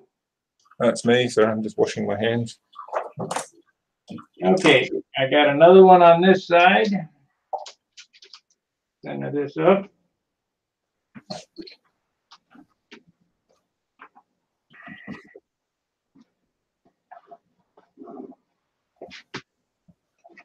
It's almost not fair when you got stencils like that.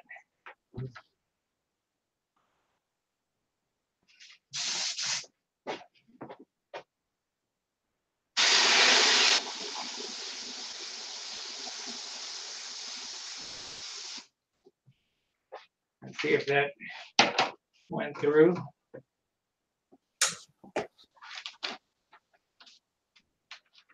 Yep. Boy, they're small. Oh, that's good. Good to know it worked. Yep. I'll put it in 2 more places and that'll be the end of that. I'll put a red arrow for the emergency hatch. Yep. We'll put them on the trim tab here.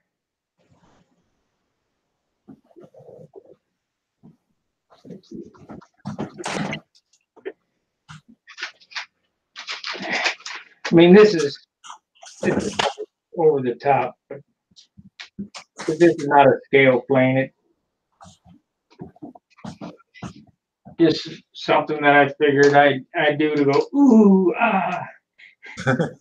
Yeah, well, it does make it nice, the attention to detail. When you see it in the flesh, it's sort of lost of it. A lot of it's lost over the internet, but in the flesh, it is really nice to have a nice goggle at a plane at an event.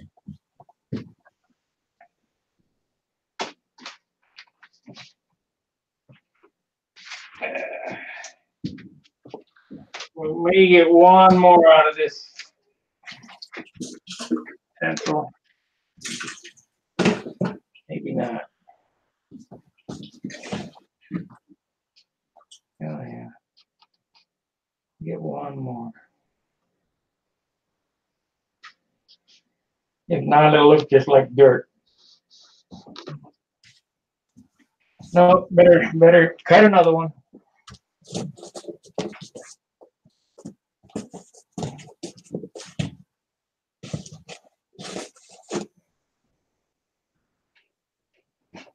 These were, like I say, $140 or $150 11 years ago. It was a complete accurate set for a P-47N Thunderbolt. What scale would it have been? Like 1/8 or something scale, or 1/6? No clue. Okay. They looked right on the airplane. I mean, this is all cartoon scale. Yeah.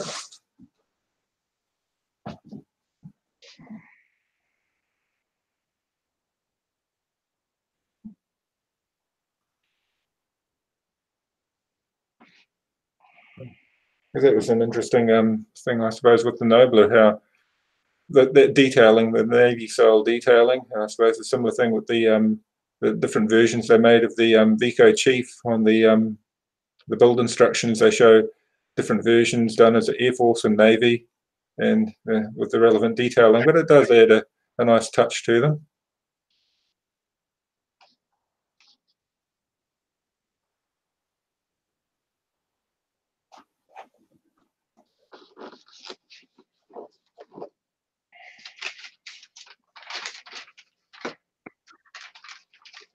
I mean, you better have your readers on to see these. Mm-hmm. I can't hardly see them with my readers on. Mm.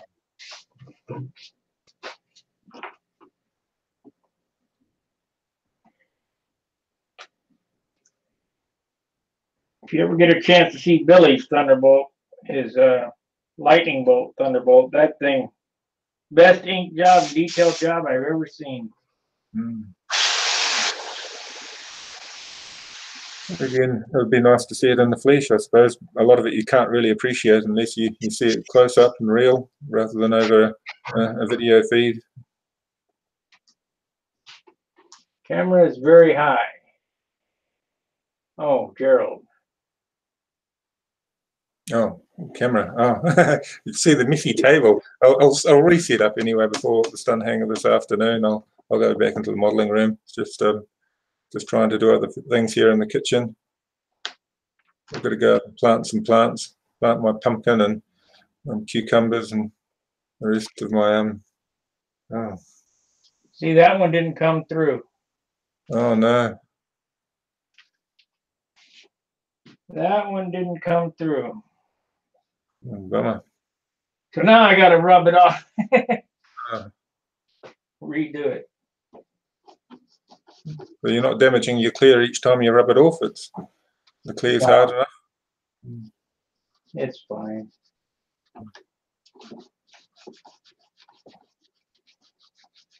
I think that's going to be the end of the little decals, because they got one there, one there, one there, and if I get one more on there, that'll be the end of the decals, because these are just too old.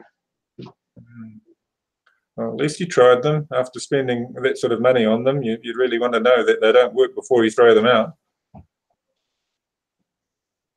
I guess I could try the original one. Well, I had two sets, and I used the one set on my Thunderbolt, and this was a leftover set.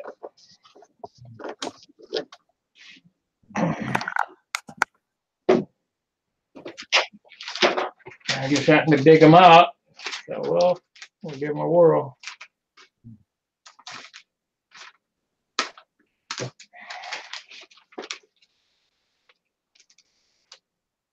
It's like I've got a whole lot of old plastic covering and it's not working now. The adhesive part of it's just not sticking anymore, and some of it seems to the adhesive gone liquid for some reason. It's absorbed moisture from the atmosphere. I don't know, but I've got rolls of mainly solar film. It's no longer good after 20 plus years.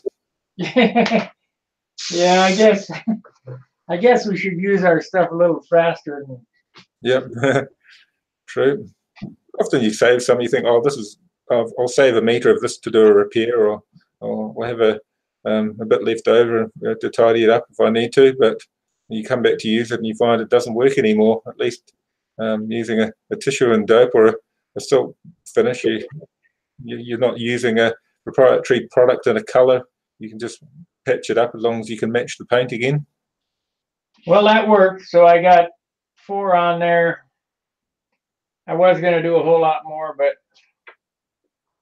I don't want to take a chance, and we're not going to press my luck. Let's see if I can't. I'll get a shot of them. They're on the. Let's see here. Oh, yep. Yeah, it's hard for the camera to focus. It's so small, it sort of goes in and out of focus. But yeah, I can see it quite clearly. Yep, it's there. Yep.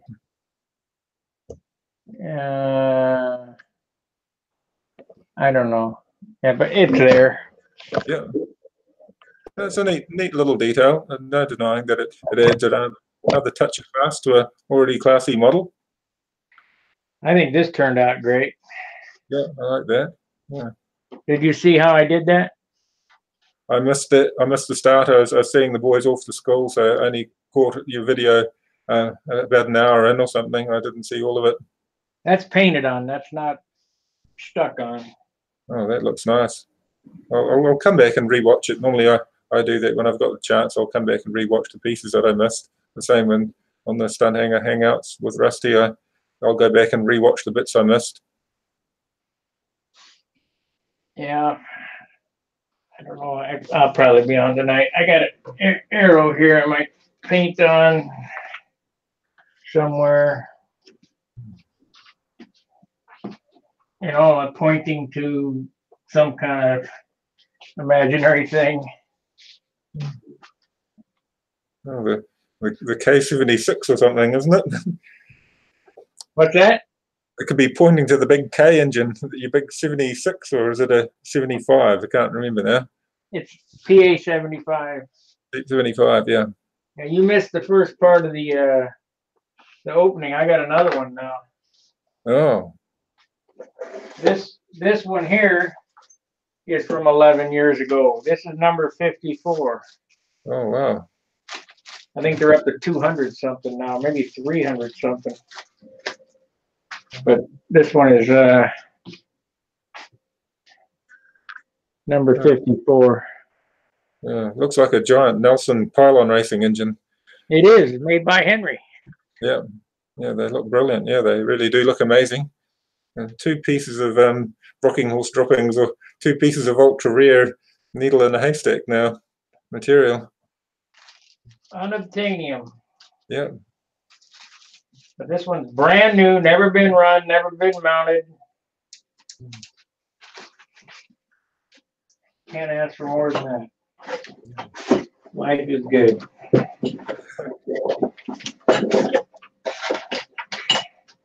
So I got 2 of those back. I used to have 7. Big. You're happy with them compared to the Super Tiger? I suppose it's a very different motor run, I imagine, but yeah.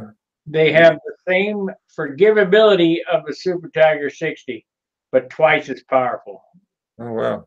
I mean, they got some smoke behind them. Rewatch that video of this first flight on this airplane. That thing was just 4-stroking along. Mm. It did look very authoritative. I watched the video. It was quite impressive.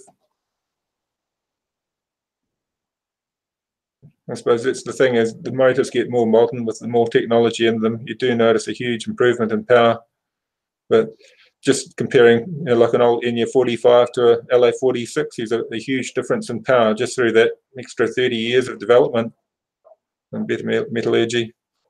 Well, I used to think Super Tiger 46s were, boy, those were powerful. Man, they got nothing on a P840 ultralight or a P840.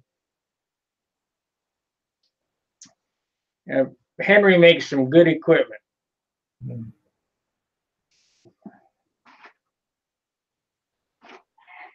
Boy, that's tiny.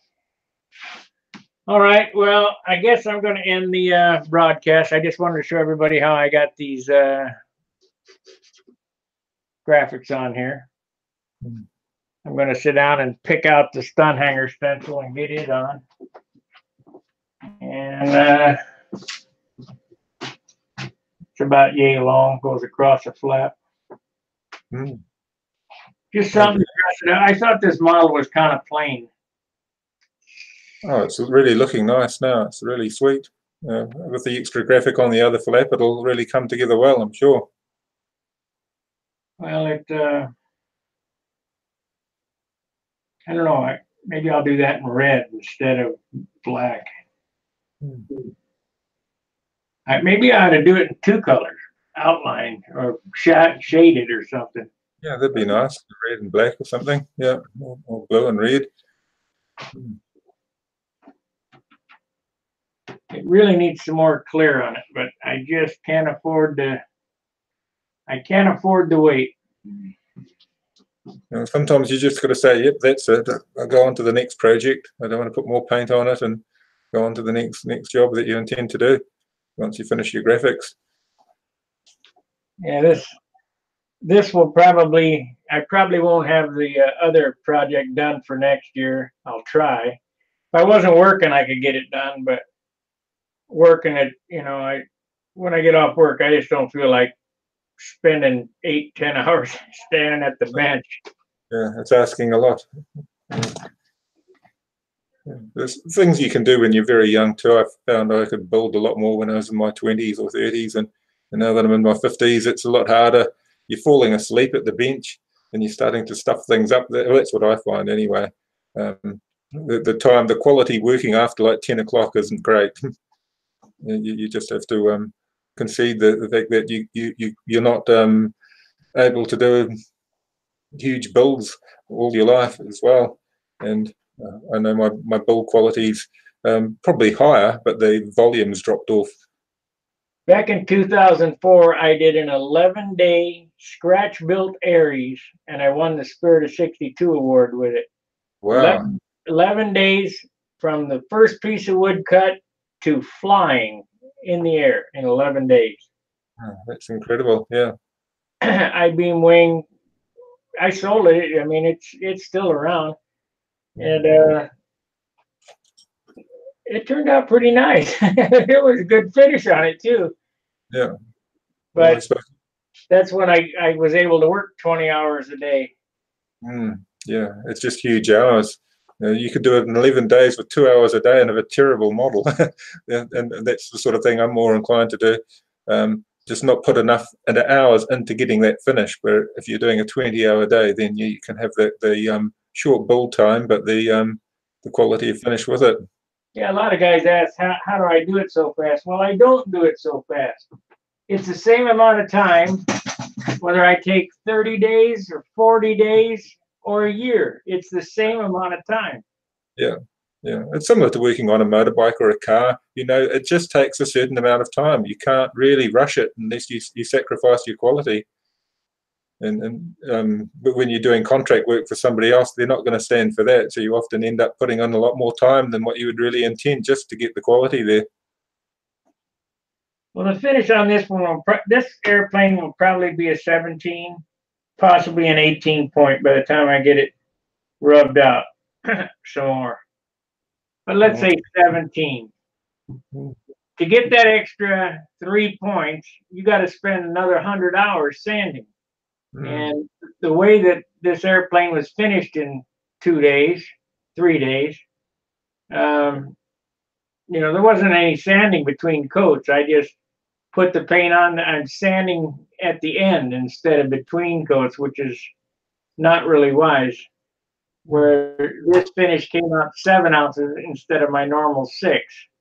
And that, you know, I had made a mistake because this airplane was originally going to be white on the back half and orange on the front half with check. I mean, I had a pretty elaborate paint job put out in my head, but making a mistake after painting a coat of white on it, going, that looks like crap. I had to doctor it all up and sand it all off and get it straightened out. And by the time that was done, it was just I'll just go ahead and paint it white, put a basic paint job on it.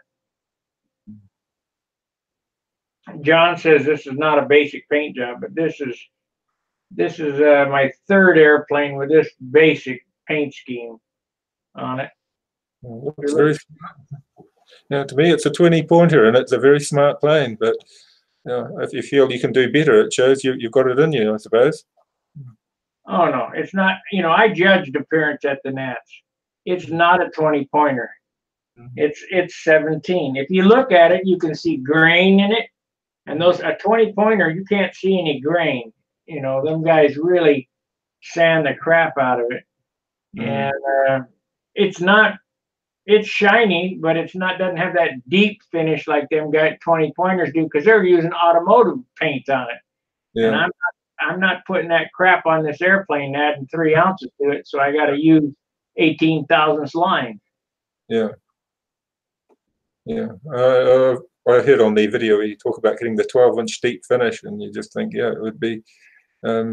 When you look at some of those custom cars, it does look heavy. That paint does look heavy when you look at those really deep finishes.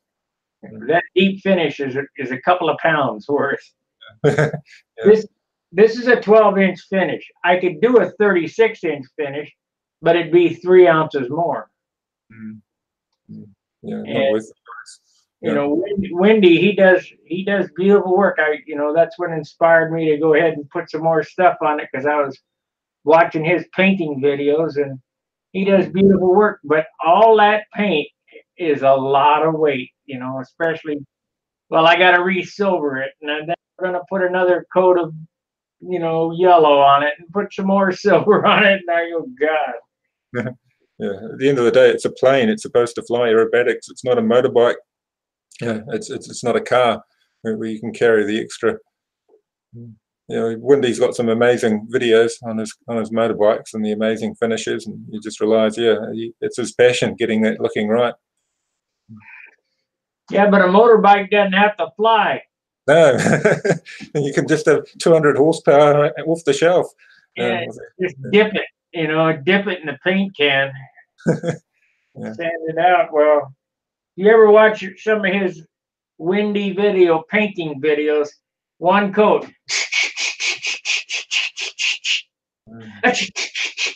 That's one. That ain't my one coat. My one coat is spray it in the air and pass it through, and that's what you got. You can see through the paint on this. Yeah. Well, I suppose you come from different schools. My father was a touch-up painter. After he did his time in the military, he did repair work really for automotive factory for British Leyland. He worked for them, and he had to do all the touch-up repair work, the tricky bits where they had to hand repair, because it was a very manual process back then. Somebody had to be good at actually repairing other people's balls-ups, and that was his speciality. And you can just see there's a real art to it, a real skill.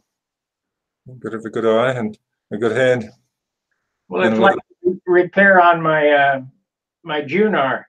You can't tell except for the discoloration in the one stripe, and I just found that up. This is the paint right here. I'll be painting that one stripe when I get back, so it matches. But you won't be able to tell. Yeah, no, it did look good. It looked really, really, really convincing. Like you said, once you got the tone right, then it'll be fine. You won't tell it. Yeah.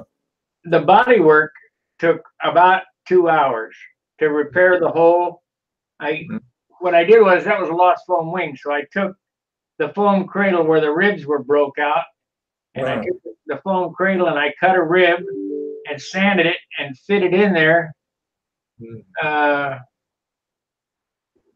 perfectly, and then cut a big piece of sheeting oversized and sanded and fit it in perfectly. And so that was done. The painting is what took the rest of the day. It took 2 days to do the painting. Yeah. But yeah, it keeps, if you can maintain the finish, then you don't feel so bad about it. If you come back to a model that was your pride and joy, and you can see the repairs, that you lose your enthusiasm for it, I suppose. If you can keep it looking what it was, then you feel a lot better about it. The best finisher airplane I got right now is that Monado. And that was built in 2014. It has a super finish on it, the one with the gold leaf. Yeah. But I don't know. It flies. It's 62 ounces. Super Tiger 60. It flies kind of lunky. I suppose that somebody want to take the time to trim it out, to make it turn sharper. I did pretty good at Brodax with it, but it's not what I was looking for. So hence, it's a real nice looking model that's been hanging on the wall. Somebody wanted to buy that from me, I'd be more than happy to sell it to somebody who'd use it. Well, I suppose you have your favorites, don't you? Just some models you prefer the feel of them, and others they might look nicer or have better attributes about them. But I think we just all develop our favorites after you fly them. Now, I got a Supermarine over there that weighed 57 ounces at the Nats. I flew at the Nats. It's hanging on the wall back there. Have you ever seen that? My S6B? I don't think I have, actually. I'll get that one down. I'll show it to you. Yeah, come on. You'll like this. It's British. Come on. There we go. Boy, it's dusty. Been hanging up here since 2006, I think. I took the engine out. This is an all molded airplane. You said your next one will be all molded 1/16 too, so I'm gonna have to turn the camera up, or else I'll be in the table. Yeah. Oh wow, that's really impressive. Yeah. What I don't like about this one is it has a 66-inch wingspan, and it's just too big for the car. But it flies all right. Bob Giske, he really liked it. It really turns good. Turns nice and flat. Yeah, it's a really nice shape. I love the rounded shape of it and the nice wheel spats. I had some engineering. This is probably somebody trying to sell me Obamacare.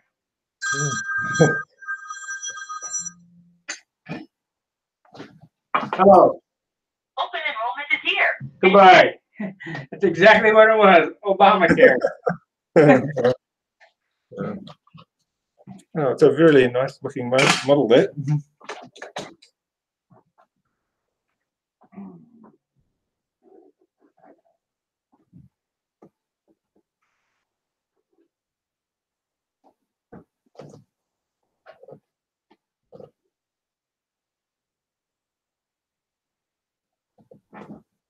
That's for a PA too.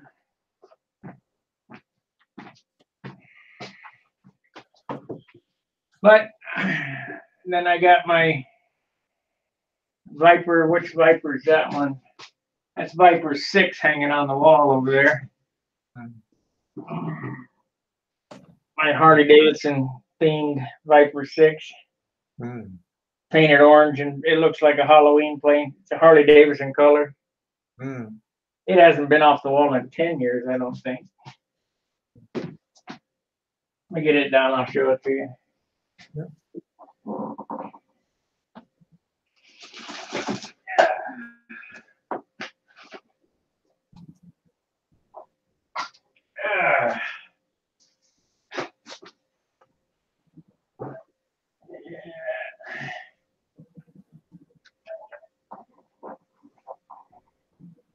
I got the cowl taped on it.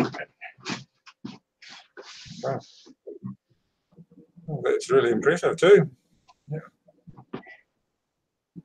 Put this on here. It's all dusty, but it ain't been off the wall in 10 years. Oh, it's really nice. It flew all right. It had a PA 40 ultralight in it on a pipe. It was about 600 inch, a little bit smaller. Probably around 600. I-beam wing. I suppose it's a nice compact size. People seem to be going for that sort of size now too. But look at the shape of the fuselage. Kind of different. Yeah. And very racy looking.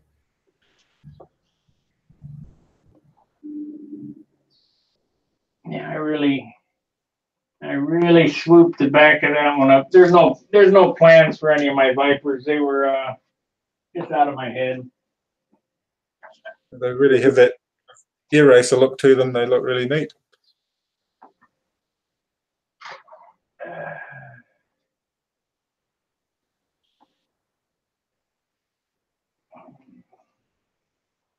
Of course, my Continental hanging there on the wall. I like that one.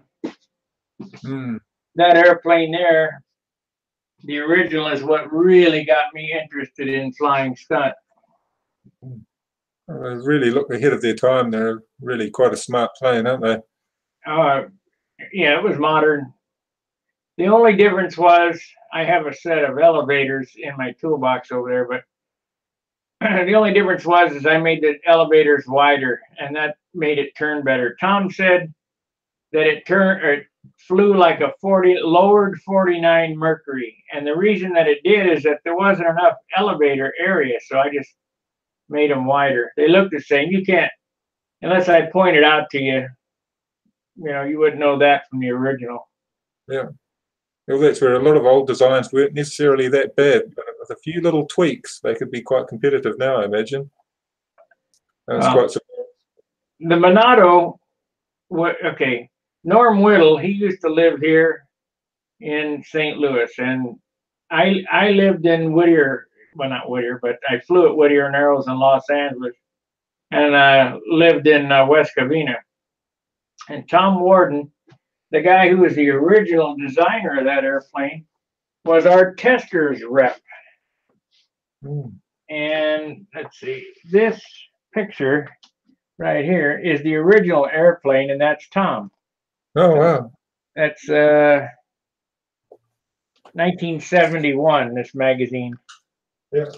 And if you'll notice here, The nose was an inch longer than mine, and the elevators were thinner. So I cut an inch off the nose and made the elevators wider. And you can't tell the difference. You know, matter of fact, these kits that are out now, Bill Sawyer and there's several different guys that put out kits. They're all done like this because inside that book are the drawings, and the drawings are different than the real airplane. Mm. So Yeah. most of them are like this now. Yeah, I noticed that when I was helping Mikey Pratt try put together drawings for the Chief, and I copied all of the parts in an old kit, but the original plan, I found an original plan, and it was so different to the kit. And then I looked at my wife's Chief, and it was quite different again. I had 3 different models, and you start to scratch your head. There've been so many changes, and yet to the eye, they all look the same from a distance. But people have tweaked the moments, tweaked the areas. There's so many little changes over the years. Well, the 51 Nobler and the green box Nobler are different. And the Ambroid Aries and the 59 Aries and the real Aries are 3 different airplanes. Yeah. Yeah. Yeah, it's amazing just how different these little subtle changes come along. But to most people, they're just it's an Aries, it's a Nobler. They wouldn't look at the subtle differences. But when you compare the plans and you put a tape measure across them, you realise, oh, there are a lot of changes here. Well, Bill's original Aries had a wider chord, and it was just a different airplane. And the Ambroid Aries had a shorter wingspan, I guess, because they couldn't get it in the box, so they just made the plan different and cut off the wood, get it in the box. Yeah, it's like their funny, what do you call it? The funny airfoils, where they wanted to get more out of a sheet, and they had the funny curvature on the trailing edge. I can't remember the term now. Just to airfoil. Yeah, the polywog airfoil. Yeah. And you just look at the original, and you think, well, it's a big difference to the original plan. But like the one I've got, Aero Engineering, that version's got a much fatter airfoil than the Vico airfoil. So somewhere along the line, the actual Vico kit, they changed the airfoil on that too. But I suppose it probably accounts for some of the differences in what appear to be the same model when you fly them. Yeah, they don't fly the same. But I was talking about Norm Whittle lived here in St. Louis, and he went out to Whittier, and Tom Warden saw Norm's Playboy. So Tom bought the Playboy, and that's really the father of the Monado and the Continental. Tom bought it and took it all apart, re-engineered it, and turned it into this, the Continental and the Monado. Now, the story behind the trophy trainer is they did a movie, and I can't remember the name of the movie, but Tom Lay was in that movie, and it was something about control line stunt, and Tom Warden's Continental was in there, and they wanted to get some flying scenes. Yeah. Well, Tom Warden didn't want Tom Lay to fly his Continental, so they built a trophy trainer, which is a profile painted the same as the Continental, and that's how that airplane came about. Yeah. Interesting story, yeah. And as far as I know, there has never been anyone else fly a perfect score except for Tom. Now, whether he flew a perfect score or not, I don't know, but he scored a perfect score. And I believe Bob Whiteley was one of the judges, but I don't remember exactly. 40 on every maneuver, and I think they gave 40 points for appearance at that time. Yeah. And I think he flew it with his Monado. There was 2 Monados. Most people don't know this, but The purple one that sometimes shows up at the VSC is not the first one. The first one was green, and it got ran over by somebody. And it was metallic green. They looked identical, different shades of green. It was beautiful. And it went away. But they really didn't fly all that good. And there was a father-son team there at the time. They flew monochromatic Noblers. They were blue. And that kid was so good. I can't remember his name, but his dad used to yell at him, and I mean, it was just like work, like a job. And he'd make that kid fly, but boy, he sure was good. I can't remember their names. A lot of good builders came from that area. Phil Granderson came from there. Gordon Delaney. Of course, Norm Whittle, just a lot of good builders and a lot of good times.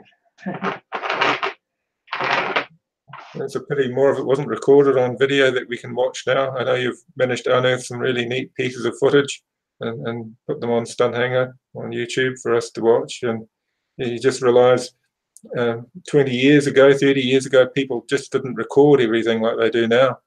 And we're very privileged, I suppose, to be able to watch everything like we can at the World Champs or at the different nets and different things. And back then, it was obviously a level of skill and expertise, beautifully hand-built models, but not a lot to, we can look back as video footage of it now. The time I'm talking about is 50 years ago. Yeah. You're lucky. All they had was Super 8 or, Yeah. reel to reel back then. Yeah, it's still great though when you see one of the great flyers pull out a classic model, and even if it's grainy footage, at least you can appreciate. You can still see the shapes, and you've often see the better pictures of the models in the magazines, but at least you can say I've seen it fly. Well, when I was a kid, and my dad had a hobby shop. We had a contest in the Ole's parking lot, which is adjacent to the hobby shop. And those airplanes would come down over the top, but this was Fox 35 days. They'd come down over the top, and you'd swear they stopped, and they would turn and then go straight again. It was unbelievable. Now these things are so big and so heavy, they mush through the corners, but they used to come right down to the 5-foot mark, stop, turn the corner, and go again. Yeah, the pattern is flown very differently now. It just seems to be a lot faster, rounder. I don't know. My early days of remembering people flying pattern in the 80s, it seemed quite different to the pattern people are flying now. But I don't go back that far. I only go back to the early 80s, and we had some great flyers that came out that immigrated from England. Sandy Sanderson and Dave Wright, and they were really great flyers that competed in England and came out here and educated us here in New Zealand. I felt we were quite privileged to have some good flyers move over here, and now we've got some great flyers from South Africa too that have moved over here. Well, you guys talk the same. I suppose, but you have the same accent. Yeah, I think the Australians are a little bit different to us, but I'm talking about South Africa. Don't you sound the same? Yeah, yeah. I suppose we're very mixed. New Zealand's very mixed now. A country of immigrants. You go back 20 years, and we were probably only half the size of what we are now. Just you're in the southern hemisphere. Yeah. So which way does the water go around the toilet? To the left? I haven't looked that closely. Supposedly everything's reversed, but yeah. It's called the Coriolis effect, and the water in the toilet will go counterclockwise there. Yeah. Same in the bath. Yeah. But when you drain it's a magnetic pull of the earth. It's pretty weird.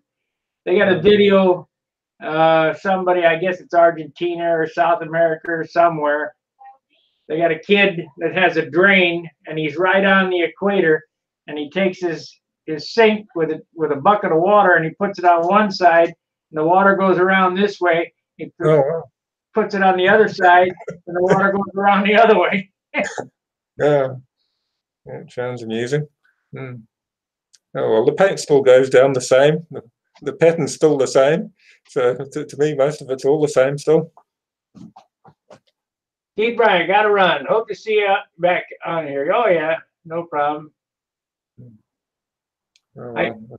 I usually don't come on at night because I'm so damn tired. If it wasn't so late at night, but Rusty's running it, so whenever he wants to do it. Yeah. Well, I suppose you're on the same time zone as Rusty, or are you different time zones? Well, now I'm a different time zone, but when I'm there in Dayton, I'm on the same time zone, and 10 o'clock at night is my bedtime. Yeah. Yeah. Well, if you're up early, you can't burn the candle at both ends. So it's fully understandable. I end up falling asleep at work, and I can't do it. No, a lot of job. I'm up at 5:30. 10 o'clock is only what 10 to, let's say 10:30. I'm asleep. 10:30, 11:30, 12:30, 1:30, 2:30, 3:30. That's only 7 hours. Should be going to bed at 9:30. Yeah. Well, 7 hours is a good number. It's about what I get normally, 6 or 7. But yeah, you can only do it so long. If you take less than 6 hours sleep, then you pay for it. Back when I was in the Navy, we'd stay out partying all night long, go to work, come get off work, take a nap, and I do mean a nap, like 15 minutes, go back out and stay up all night long. Yeah, stuff for young blokes, young ladies, they can do it, but you've got to get your rest, especially as you get older. Otherwise, you just fall asleep, or you just aren't working as well as you should. You don't want to fall asleep while you're driving home or something. Oh, well, I suppose I better let you go, and I'll carry on and do all my chores before the afternoon session anyway. I'll probably see you later on this evening. I probably won't hang on, but I still go to bed at the same time, regardless whether I'm here or there, because I got to get up. I'm not here but a week, so I don't want to get my time zone screwed up. So I don't stay up at night here either anymore. I'll probably, like I say, I'll pick the rest of that stencil out and get it on there off camera. And when I come back on, it'll be on there. Yep. So I'll see you tonight. Hey guys, Okay. Thanks for watching. Make sure to like, subscribe, and share the videos. Thank you. Fairway Skylines. See ya. Yeah.